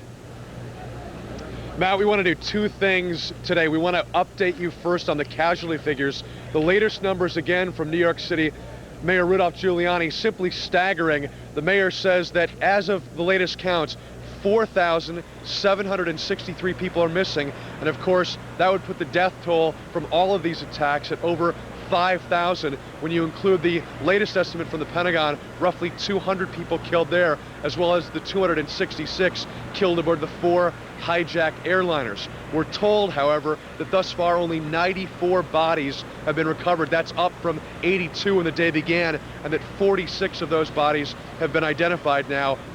And that, as gruesome as it is, they're simply identifying body parts in the other cases. The second thing we want to do this morning, Matt, is introduce you to a New York City firefighter. His name is John Marabito. He is a longtime veteran of the New York City Fire Department from Ladder Company number 10. He's 35 years old. He was working directly across from the World Trade Center at the time of the explosion. In fact, he was in one of the towers when the other tower imploded. I stood in the doorway. I got knocked back 30 feet by the blast. I got back up. I ran into the doorway. I hid there until it was over, and I jumped out a window and ran for the water. But I know that they're doing every effort, everything that they could possibly do, moving equipment by hand, lifting steel by hand, carrying papers by hand away from the site, piling it up so that they could look underneath there and try to find somebody and try to find some hope. I know personally that I saw people buried in subways that can possibly still be alive. Those people can still be down there. It's very possible that they have no way of communicating, but we're going to just keep digging. We're going to keep trying to reach them. We're going to keep seeing if we hear noise, keep seeing if we can pull people out of there alive. I saw them make it to the subway, and the debris fell down around them, and the subway is below grade, below ground. There are 6 levels below grade there, and it's possible that they got down there before the rubble came down on top of them. The emotion is tremendous down there. It's emotion of hope, it's emotion of fear.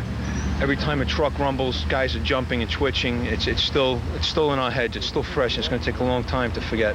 Have hope that your loved ones are still alive. I know of stories, miraculous stories, that people rode the building down and lived. I know of stories where a man was standing in a stairwell and happened to be standing on a 1 foot by 1 foot concrete slab. The building was completely gone around, and he was on the 7th floor, still standing on that slab. And they managed to put 7th floor of One World Trade. He was still standing on that slab, and we managed to get him out of there. I'm shaken up. That goes unsaid, but I have to get back in there. I have to do what I have to do. I mean, shock was days ago, and trembling and fear was 2 days ago, and now I'm angered, and I want to get back in there and try to save, do what my job is. New York City firefighter John Marabito, part of... This is a News 10 NBC special report. America under siege. We do not expect today to see passengers utilizing the Greater Rochester International Airport. Good afternoon, I'm Rebecca LeClaire, and you just heard the airport administrator from earlier this morning telling us that no planes would be flying out of the Rochester airport. And now there is more to the story, and we can give you the breaking news live from the airport. Ray Lovato is there. Now, Ray, we understand the bomb squad has been called in. Yes, we verified that, and I should say here at the beginning, in case people were not clear what Terry Slayball was saying, the airport remains closed. However, in the last few minutes, the crash fire rescue trucks have been deployed around the airport, and we understand that there has been some kind of perhaps a threat here at the airport. We're not sure what the details are, but we have confirmed that the bomb squad, members of the bomb squad, are being deployed here at the airport. Now, the planes that are on the tarmac, they're the same ones that were here yesterday. They have not moved. There will be planes coming in here today. In fact, a JetBlue airliner flew in about 9:30, but this is the repositioning of aircraft that we've been hearing about. Actual passenger service probably won't resume until tomorrow. Now, the airport has not yet been certified by the FAA to reopen. By that we mean that Rochester and the airlines have not yet fully complied with the new stricter security requirements. One is the moving of all vehicles at least 300 feet away from the front of the terminal, and where that dog is sniffing under a car, that's the front row of the parking garage, which is 180 feet from the terminal. So all those cars that are within 300 feet after they've been cleared by the dogs will be moved away. We have seen tow trucks out here already, and those parking areas will be closed off. Now, there was a news conference here earlier this morning. Is after meeting with the air carriers and talking about their activities today in our market, it does not appear that any of the airlines have plans to have scheduled service with passengers in Rochester. There are changes that people are going to have to come and expect and live with. And if people don't like it and they feel it's a hassle, then unfortunately they probably shouldn't fly at this junction until things calm down. Very blunt talk here, but as the county executive said in another statement, things have changed. For anyone who has someone, a friend, relative, whatever, that has a car parked here at the airport, there will be no parking fees charged for any of these cars. We have seen tow trucks relocating cars from that 300 feet distance to other areas of the airport here. When that person comes back, they will not be charged a fee to get their car or vehicle out of here. Tomorrow at noon, the county executive is and the legislature will be voting on this. I'm sure it will be unanimous. They're asking all churches in the Rochester area to ring their bells for a 5-minute period in honor of the victims of this American tragedy. We will be standing by here to let you know the latest about this perceived threat, perhaps a bomb threat. Ray Lovato reporting live from the Monroe County Airport. Ray, let me ask you about that. You used the term threat, and we saw some equipment out there on the tarmac, so things are happening, but do you have any sense that perhaps this is just to meet some of those FAA requirements that were initiated because of these terrorist attacks, that maybe they have to go above and beyond the call of duty to make sure that that airport is secure? I would say at first glance, no. The bomb squad would not be sent here for, I don't believe, any FAA requirement. I don't know all the details, but it just seems odd. Before we went on the air, we were set up on the other end of the airport, and they asked us to move about a half hour ago, and that was the first inkling that we had that something was awry. The second thing that we saw, of course, was the deployment of the crash fire rescue trucks. So I would say that there is something going on here. The scanner chatter, the police chatter that we verified was that there is some kind of a bomb threat here, and the bomb squad has been deployed. All right, well, we know you'll be standing by trying to get as much information as possible, and we'll bring it live to our viewers as soon as we can confirm anything for them. Thanks a lot. Ray Lovato reporting live from the Rochester International Airport. And we will go back to network coverage. I'm Rebecca LeClaire. At Logan Airport, that led authorities to that car. The car registration, in turn, and some additional documents found in the car lead them to the Venice, Florida flight school, where two men who've been publicly named, their picture has been now publicly shown. Those two were known to have entered the United States sometime in the past year, have taken flight training in Venice, Florida for at least a year. They told the flight instructors that they had just come from Hamburg, Germany, and interestingly enough, German authorities in Hamburg today detained someone in connection with this case, and they also gave their passports So a large number of documentary leads that the FBI can follow. They also used cash and credit cards to buy tickets and rent cars and hotel rooms. So, you know, this was a very well-planned attack in terms of the fact that no one seemed to know about it. It was carried off apparently by design, but they huge trail of clues behind them, lots of documentary evidence. They weren't trying very hard to cover their tracks, apparently. Yeah, I thought One that other was, thing, oh, I'm Katie. sorry, go ahead, Pete. Sure.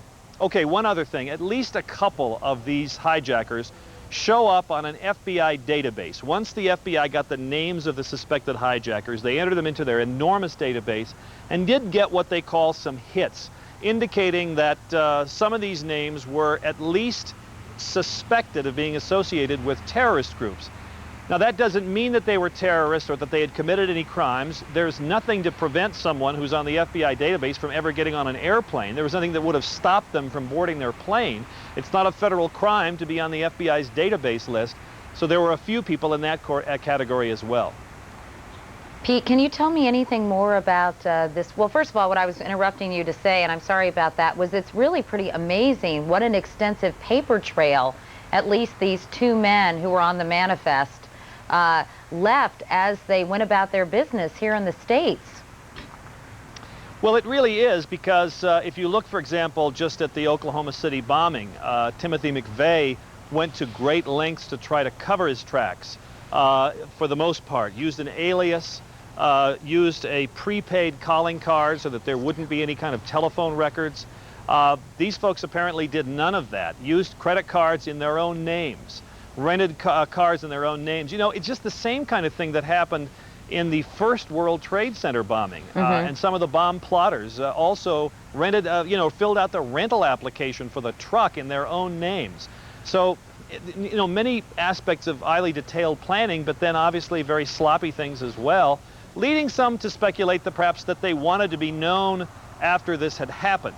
Another thing that's very unusual about this case, just to state the obvious, normally when you have a terrorist attack, the terrorists themselves flee. Here, the chief terrorists, of course, were killed along with everyone else. That makes part of the investigation a little difficult, too, because you have the names on the flight list. But then how do you confirm that those people were actually on board those planes, other than simply the fact that they were on the manifest list? Now, that's pretty good proof, right, but it's going to be virtually impossible to prove that they were really on those planes. And Pete, can you tell us any more or shed any more light on the individual who's been detained in Hamburg, and why and what connection that person might have? Well, the German authorities aren't saying much, other than the fact that this person apparently worked at an airport. It's my guess, this is just a guess, knowing how federal law enforcement agencies worked, that they probably asked for German cooperation in finding this person.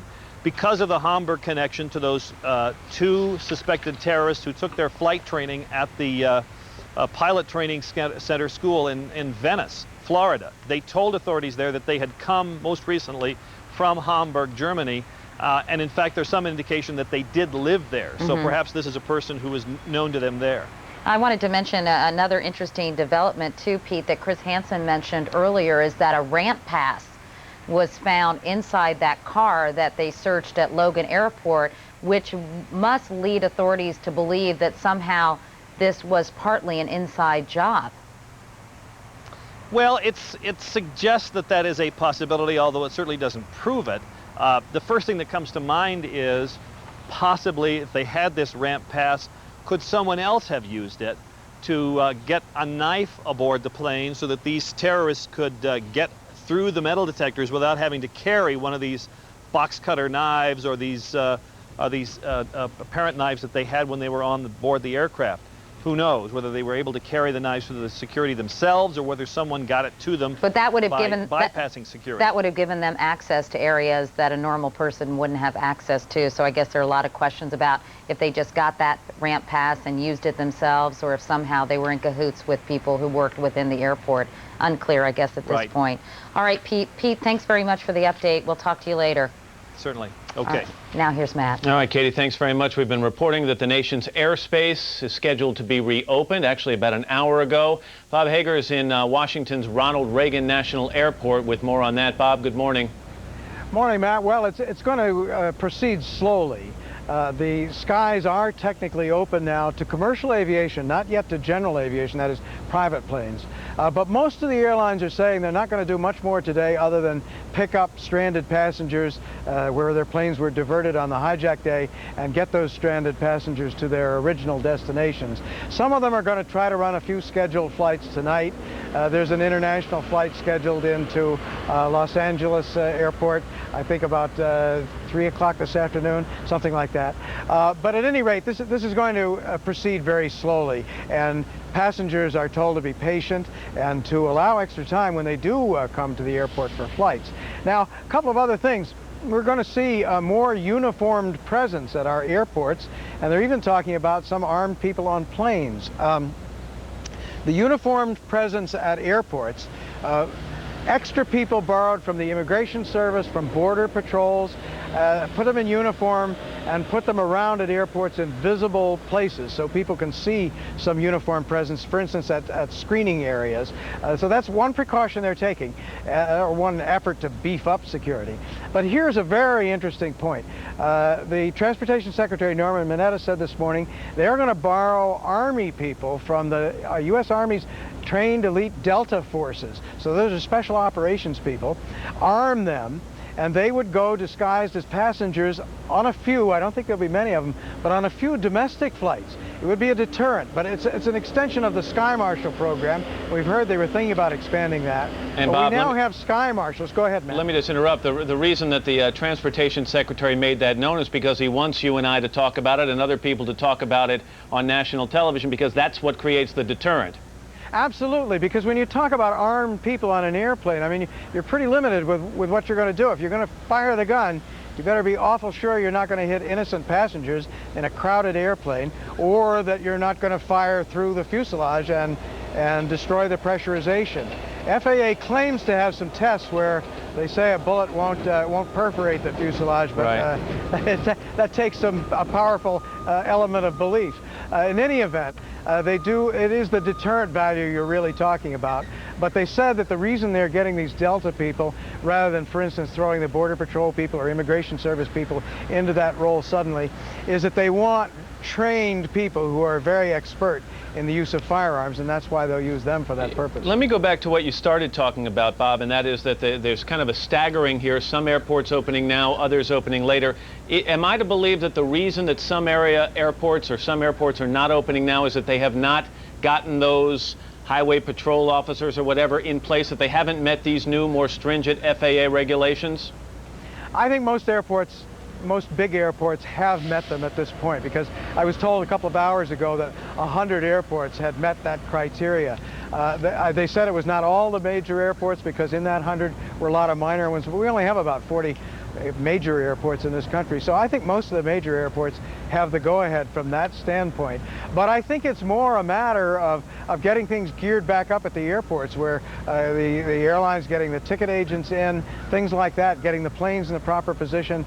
Airlines hate chaos. I mean, it's like those winter storms where it's easier to just say, okay, we're going to cancel everything at LaGuardia, rather than have these staggered flights where some passengers make their flights, others don't, and then the airlines have to put them up, things like that. I think it's a sense by the airlines that, okay, we're going back into this in an orderly fashion so we don't reinvite chaos. You've said a couple of times, Bob, over the last couple of days that one of the reasons that the ground hold was put into effect was to thwart any further hijackings, but another, perhaps equally as important reason, was that the FBI and other law enforcement officials didn't want anybody who could still be a suspect or an accomplice to have access out of the country. And I want to go back to something I asked you back on the very first day, and that is, when this ground hold went into effect and there were countless planes on tarmacs with people waiting to take off who were not allowed to take off, was there any effort made, Bob, by law enforcement officials to check those passengers getting off those planes when they did allow them off? No, I don't think so. I think it all came down so fast. That decision was made in such a hurry, and it was made actually after the 3rd. It was after the Pentagon hijack, after that plane went in the Pentagon. Then they suddenly said, okay, everybody in the air, get down right away, because it's such a radical thing to do, to just call a halt to the nation's complete air traffic system. First time it's ever been done in history. So it was something not taken lightly. I think it was all they could do to get those craft on the ground, and they got everything in the air on the ground, something over 2,000 planes within 2 hours. So no, in the midst of all that chaos, I don't think there was any effort to check the departing passengers. You would just hope that people on the tarmac in those planes were not allowed to get away who perhaps were accomplices. Bob Hager at Washington Reagan National Airport this morning. Bob, thanks very much. Thank you, Matt. All right, here's Katie. Matt, New York City's firefighters and police officers are fondly known here as the city's finest and bravest, with very good reason. When others race away from danger, they rush in. But in the World Trade Center disaster, that, of course, had tragic consequences. Dateline NBC's Don Frantangelo has their story.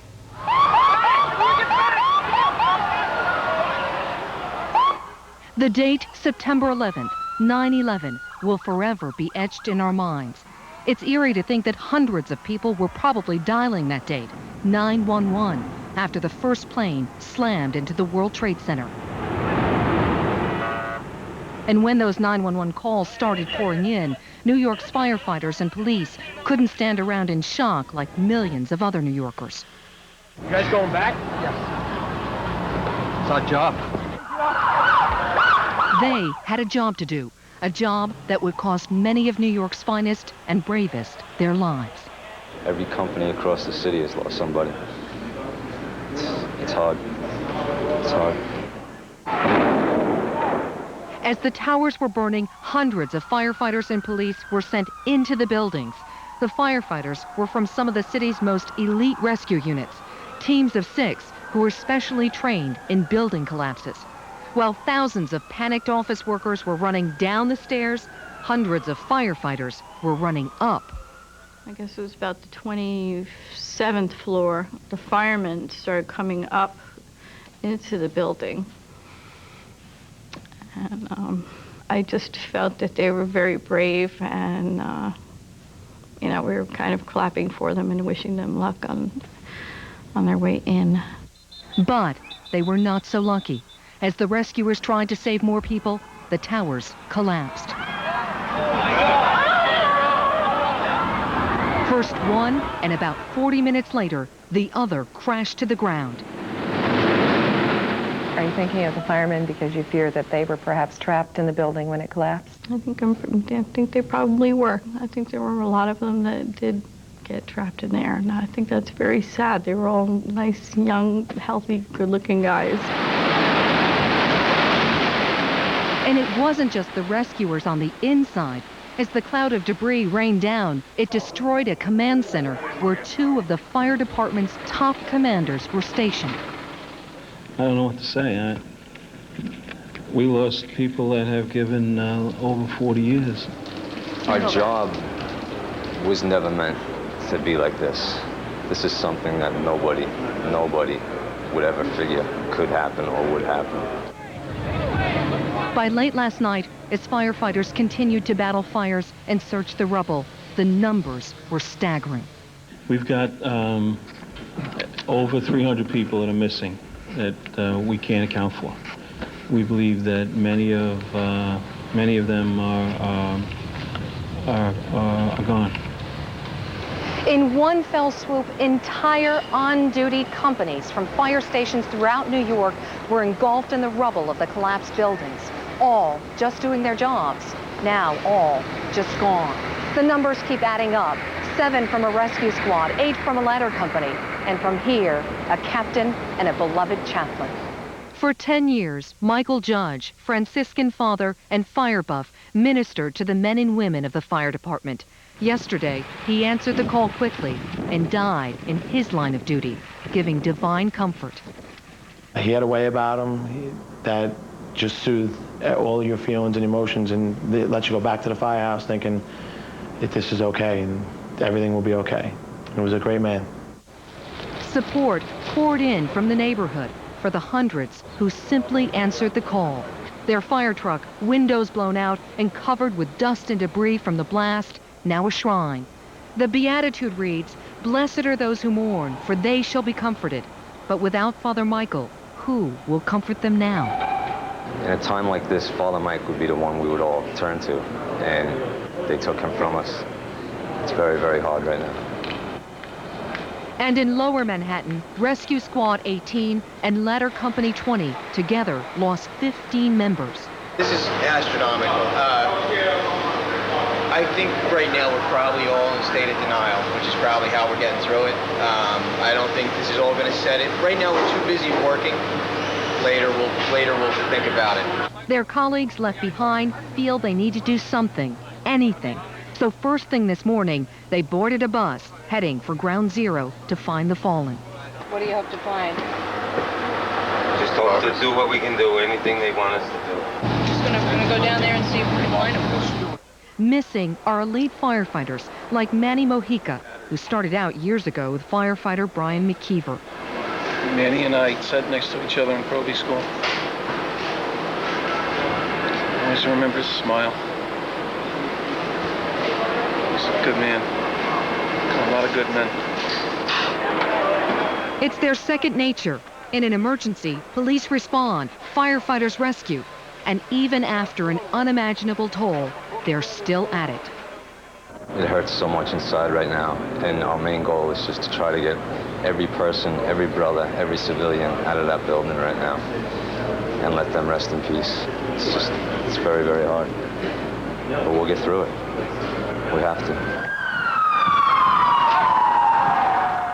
That was Dateline NBC's Dawn Frantangelo with a salute to the New York City Fire Department and all those heroes who have been working so tirelessly down there. Meanwhile, Ariane Curry is down near the scene of the wreckage. And I understand there have been some developments down there, hopefully. That's right, Katie. The developments that we've all been hoping for. We're hearing confirmation from the New York City Police Department that 2 people, we've been only able to confirm 2 people have been pulled alive, we're told, from the rubble today, and are now already on their way or have reached the hospital. We're trying to get more information about whether these are firefighters, police officers, whether they're people who were in the rubble originally.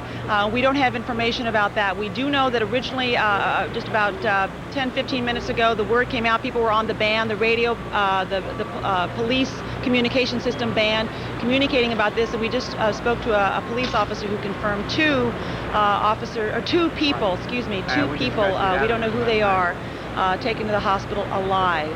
So that is a great reason to hope, Katie. Do you know where they were found exactly in the rubble, Ann? I'm sure it's so confusing down there. It is very confusing, but I can tell you that a lot of the work is going on the south building, the building that I showed you in those pictures when we were closer to the scene. That was a view of the south building, a view that we've not gotten that close before. And in that area, they're using not only cranes and shovels, but they're also digging by hand. And some of them have been here since the day of the disaster, the original day of the disaster. They were exhausted. But I spoke to one rescuer a short time ago who said they are just driven on by this sense that there could still be somebody alive. They did find, as you know, a firefighter yesterday who was buried up to his chest in rubble, and they rushed him to the hospital. There is a sense a lot of the rescuers, though they have been here for so many hours working without sleep and without a lot of food, they don't want to leave until they've exhausted every possibility that they can still find someone alive, Katie. And I'm just curious, has anyone spoke with you about their concerns about tonight's weather forecast? Al told us earlier in the program that rain is expected, sometimes heavy at times, after 8 o'clock tonight. Have you heard any discussion of that?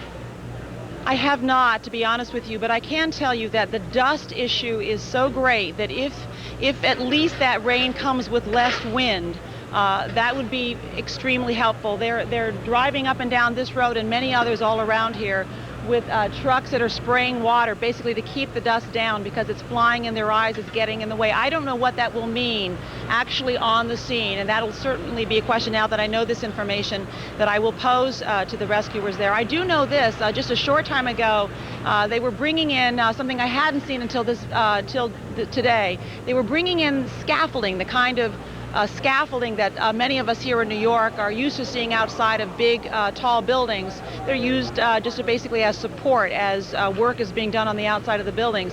So they brought that right down this road, right straight toward the south building, which is also adjacent to the building number 5 and building number 6, where there really a lot of the work is going on, and hopefully that is a good sign that it'll allow them to get to places they need to get to do this job down here, Katie. All right. Well, hopefully, as you said, Ann, if maybe the rain will be a good thing because it will maybe alleviate some of the dust problem, which I know is extremely irritating to all those people who have been working for so many hours. Ann, thanks a lot. We'll see you later, I hope.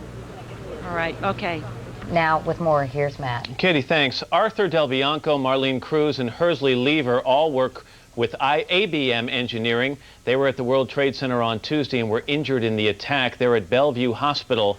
Thank you for being with us. Hi. Thanks, Matt. How you doing? Let me start. Arthur, if I can begin with you, can you tell me where you were working on Tuesday morning? On Tuesday morning, I was assigned to work on the roof of Building 2 and was sidetracked for a couple of minutes, and that's probably what saved my life. I was heading up to the 106th or 7th floor in an elevator, and around the 70th floor, I heard, lights flickered in the elevator and a rumble, and then I heard people screaming on the radio, "I'm trapped, get me out, get us out, fire, fire." I told the elevator operator, open the door and get the people wherever we were on. And we took them down to the ground level, and then the fire department took the elevator car over.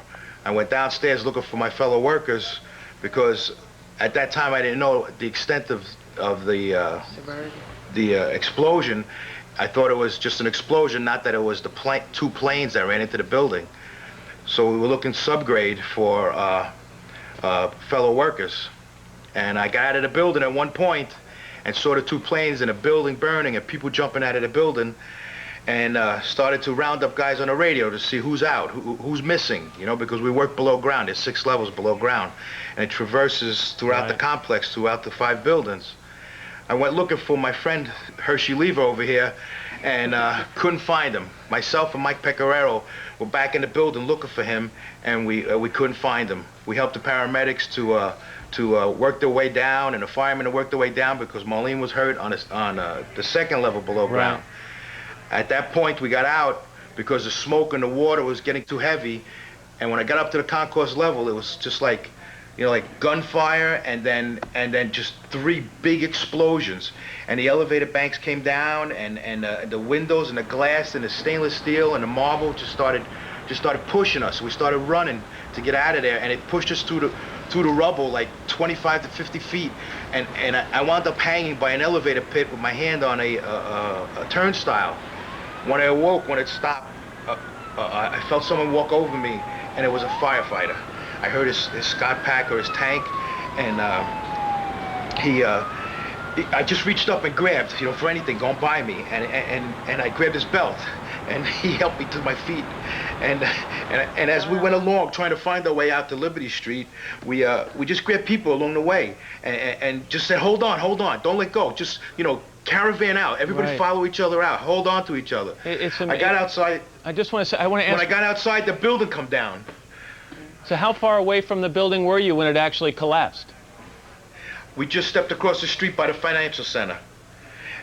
And the building started coming down, and people just started crawling, walking, pushing, yelling and screaming, heading for the water towards the Jersey side and running north, grabbing whoever couldn't walk, dragging them along the walkways. Marlene, what are the extent of your injuries?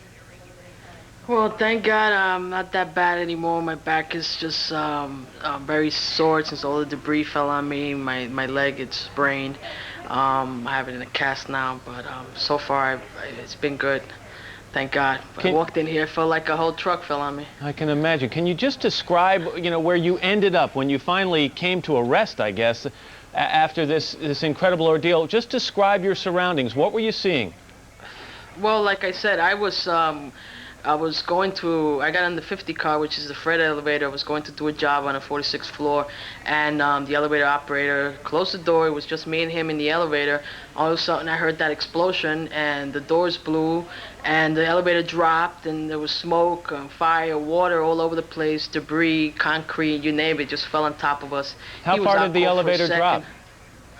I can't really tell you, but I was caught in between the floors, and I was lucky. And there were some other guys, co-workers, like Artie says, there's all workers down on the B levels, and they just pulled me out, and they laid me on the floor. I was laying there for about 40 minutes with one of my partners, Carl, and he stood by me. But my boss was hysterical because nobody was coming to get me or the other guy, so he says, "To hell with it, let's get her out of here." I just felt like they put me on some kind of wood or something, and they carried me out on a trolley or something. I don't know, I'm not sure. And they just pushed me out of the parking lot, through Barclay Street. And finally he hailed an ambulance, and I want to thank him. If it wasn't for my boss, I would have still been down there. It's unbelievable. Hersley, can you, I mean, it just sounds like the three of you are so lucky to be out alive, although I can see you're all injured. Yeah, we all got foot problems. I was in the B4 level. I was assigned to the B3 level, but I had to do something in the B4 sheet metal shop. So I went in the sheet metal shop, do what I had to do, and on my way, I heard a bomb. So I says, probably the transformer again blew up. So I stepped back, finished what I had to finish, and I started towards the door again. And there come a big blast with a big ball of fire. And that's when I got hit. It hit me right back down on the ground, and I realized that my ankle was shattered. So a guy was with me in the shop, and he was down on the ground, and he started to cry. I says, "Listen, you didn't," I says, "You get hurt?" He says, "No." I says, "Well, if you're not hurt, stop the crying. We gotta get our act together. We gotta get out of here." He says, I says, "I can't walk because I'm shot." So he says, "Where we going to go?" I said, "We're going to get out of here." So I crawl on my left side up to a door into a plenum, and there was a door over there. So I hold on the door, I stand up, and I hold on his shoulder, and I limp to the door, hoping that that door will open. Well, luckily the door opened, and the Secret Service policeman them was right on B4 level, the parking lot, and they came over to my rescue. I says, "Listen, my ankle is broke." They says, "Okay, lay down," and they put me to lay down, and one Secret Service got something and wrapped my leg, and the next guy brought his van, put me in the van, and was bringing me out to get an ambulance. But unfortunately, no ambulance was available. So he says, "What we going to do?" So as he says that, that's when the other plane hit the second tower. And he and my co-worker, Robert Burke, they run and left me in the van. I said, "Look, I'm here all by myself again." But they came, about in 15 minutes they came back. And they so got on the way back, it says, "Where we going to go?" I said, "Look, let us go to Bellevue." Well, let me just say, I know that none of you knew that the others were okay until this morning when you were finally... No, we didn't know. Right. You were finally reunited. We met each other here. We met each other here because Artie's mother came up last night and looked for me. She says, "Artie is downstairs." I said, "You're kidding?" She says, "Yes." So I called him and I talked to him. But I didn't know Marlene was here either. I found out Artie was here yesterday. Then, we were having x-rays done, and I heard her voice. When he came, he said that Marlene and Artie is here. Can I so just I crawl out. Can I just ask you if you think, the three of you, and just in a few seconds left, that there are chances, based on where you were in the building, that there could be other people still alive down there, still trapped? Sure. I guess so. I would say so, yeah. I would say yes. That building's pretty strong, and the first time the bombing did not bring that building down. I'm hoping and praying that a lot of our co-workers are still out there. I think people are still alive. There's a lot of tunnels that go underneath the building that connect all the buildings. And if they were on the move, there's a good possibility there's a lot of people alive. Exactly. They just haven't gotten to them yet. It's just a matter of time. Definitely. Cell phones. It's a different world down there. Cell phones and any computers probably ran out of batteries, or they couldn't transmit because of the antennas being out. Right. I know my cell phone wasn't usable, and but there's a good possibility a lot of these people are alive. Well, we certainly hope so. We pray for that. We pray. We pray. As do we, and we're so happy that you're all okay. Oh yeah. Thank you. I can say that I was very lucky, because if I'd made one more step, I would caught in that ball of fire. Right. Exactly. All right. Well, Arthur, Marlene. I'm sorry to cut you off. Arthur, Marlene, and Hersley, good luck to you all, and thanks for talking to us. Thank you. Thank you. All right. Three quintessential Amazing New Yorkers, stories, yeah. so I think are going to be friends for life after this experience, don't you? Meanwhile, Maddie, we just wanted to make note of this. Buckingham Palace is suspending its traditional changing of the guard. Instead, the palace will play the U.S. national anthem in honor of those who have lost their lives here in the United States, which certainly is a nice, generous gesture on behalf of Buckingham Palace. Meanwhile, of course, President Bush spoke about an hour ago and talked about shoring up international support for some kind of military action against those responsible for these terrorist attacks. Our chief foreign affairs correspondent is Andrea Mitchell. She joins us now from the Washington newsroom. Andrea? This is a News 10 NBC special report. America under siege. Good afternoon, I'm Rebecca LeClaire. We have an update to our breaking news this hour from the Rochester International Airport. Members of the county's bomb squad have been on the scene. Ray Lovato is also there and can give us the latest. Ray? Rebecca, we're on the upper level of the west side, the one that you would normally drive in if you were dropping somebody off here to catch a flight. And right down there, we can just see the top of it in front of the parking garage. Between the parking garage and the taxi stand where the taxis wait is the county bomb squad truck. That's the vehicle that has the big tub in it that they would put a suspicious device or some other perhaps explosive to safely deal with it. Just a little while ago, before we went on the air, there was a crowd of sheriff's deputies and officials right up on top of the staircase there on the upper level. What we now know is that when we were asked to move earlier, there was a car directly across from the east side where we had the live truck earlier, and they were spending a lot of time with that vehicle. That, it looks like, is the vehicle that they have suspicions about. We have not yet seen anybody bring anything down to the bomb squad truck. So we're kind of in the dark here. We can't really see through the structure that has the walkway and the staircase for the parking garage, but we know that they found something suspicious, something they don't like apparently, and we will have updates as soon as we know what's going on here with the bomb squad. Reporting live from the airport, Ray Lovato, News 10 NBC. Now, Ray, when you talked to us right after the noon hour started, you had talked about how they were moving cars as part of this FAA requirement to secure airports, that no vehicles could be within 300 feet of the terminal. Do you suspect that perhaps during this transition period that's when they might have found something suspicious up there? Absolutely. I perhaps should have said that earlier, but that is the front row or the second row of the cars that we saw the video a half hour ago of the sheriff's deputies with their drug-sniffing dogs. They were sweeping those cars.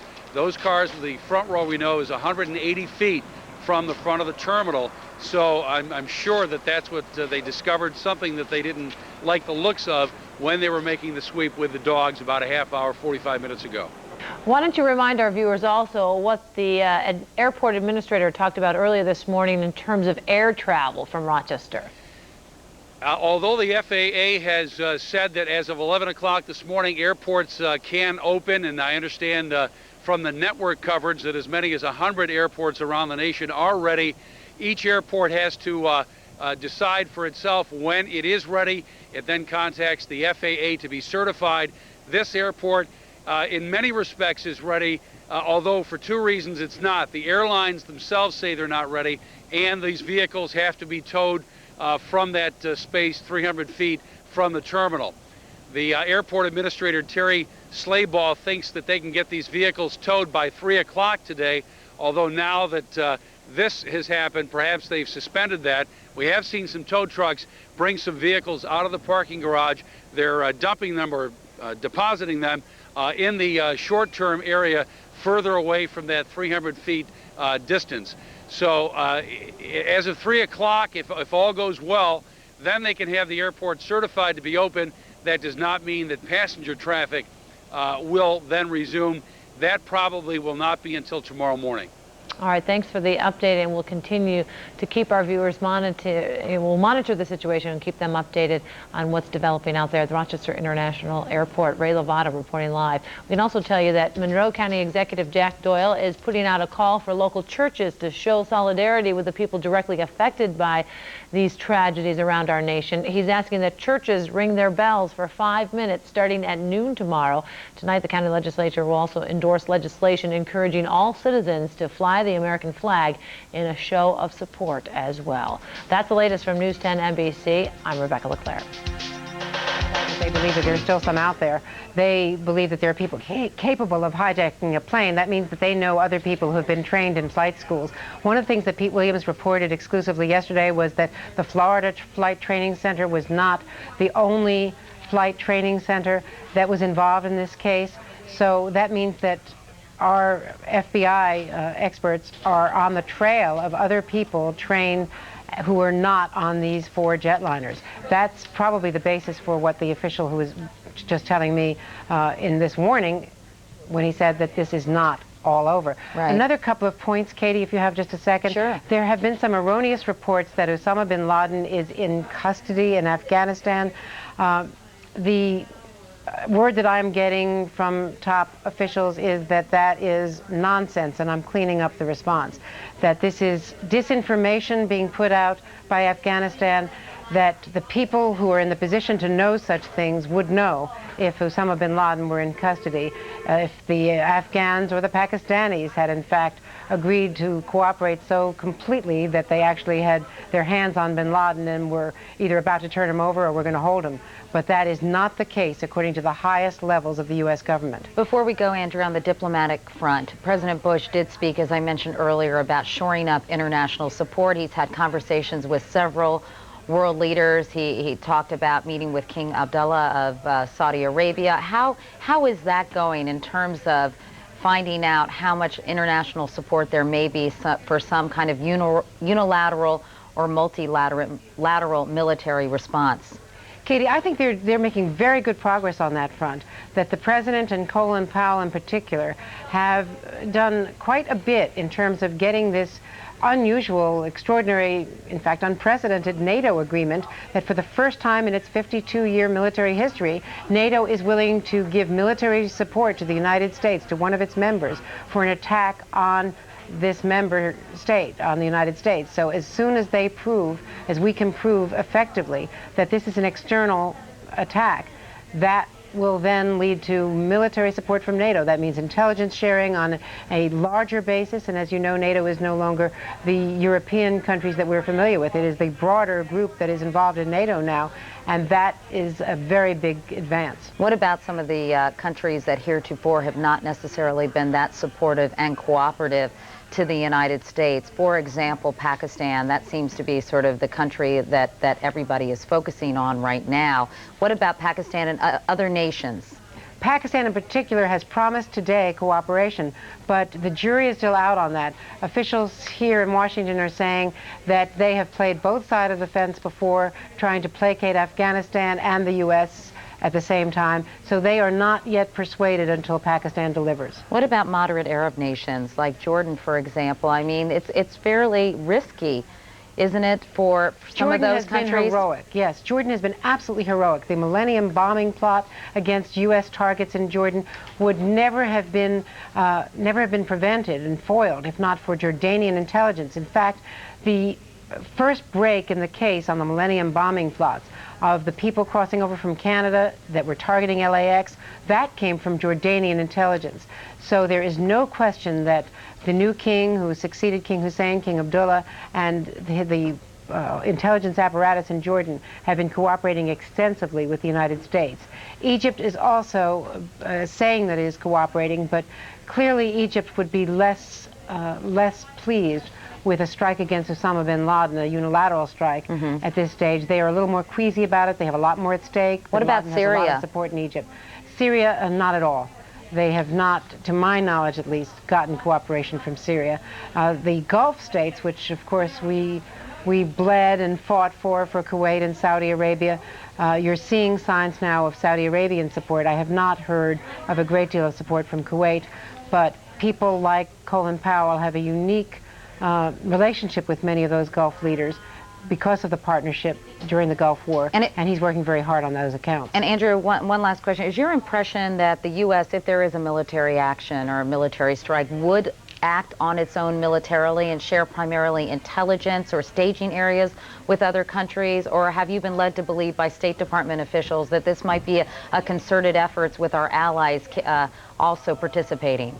I think the NATO announcement yesterday tells us that it would be not unilateral, that it would be more of a multilateral operation, at least with us using their airspace and maybe some other assets. All right. Andrea Mitchell reporting about the State Department from the Washington newsroom. Andrea, thank you very much for that update. Thank you. We appreciate it. We're going to be hearing from Attorney General John Ashcroft in just a few minutes. A couple of pieces of business just to kind of tidy up for you, if you will. Some things, and these might seem superficial at the moment, but we should tell you, while airports are opening across the country and travel in and out of New York City is resuming and becoming more normal, things like baseball, football, all canceled until further notice. Go to Washington right now and Attorney General John Ashcroft.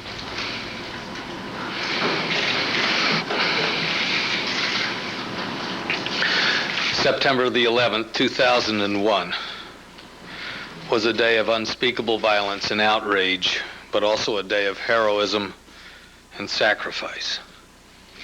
As endangered men and women struggled to make their way out of burning, collapsing buildings, firemen and policemen, emergency rescue personnel struggled to make their way in to those structures.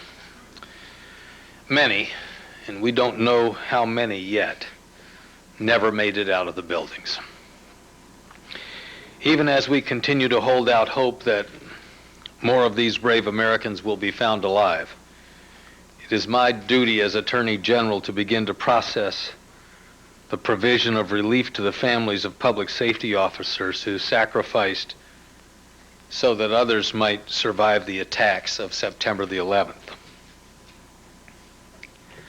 The Public Safety Officers Benefits Act of 1976 provides for approximately $150,000 in benefits to the families of law enforcement officers, firemen, emergency response squad members, ambulance crew members who are killed in the line of duty.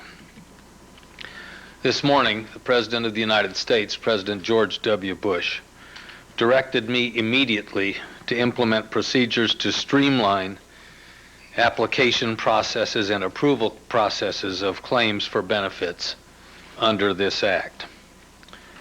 Pursuant to the President's directive, the Department of Justice this morning has taken the following actions to expedite the delivery of benefits to public safety officers' families. First, the existing regulations under the Public Safety Officers Benefits Act requires that officers' families and employing agencies fill out individual forms certifying that the officer was killed in the line of duty and that no disqualifying circumstances were present and that the officer was in fact related to the family members seeking the benefits. These regulations direct the Bureau of Justice Assistance in the Justice Department to give substantial weight to evidence presented by federal, state, and local agencies and to resolve in favor of payment any reasonable doubt concerning the circumstances of the officer's permanent disability or death. In view of the unprecedented loss of life and the debilitating injuries to public safety officers, I have directed, pursuant to the President's request, that this process be streamlined in this case.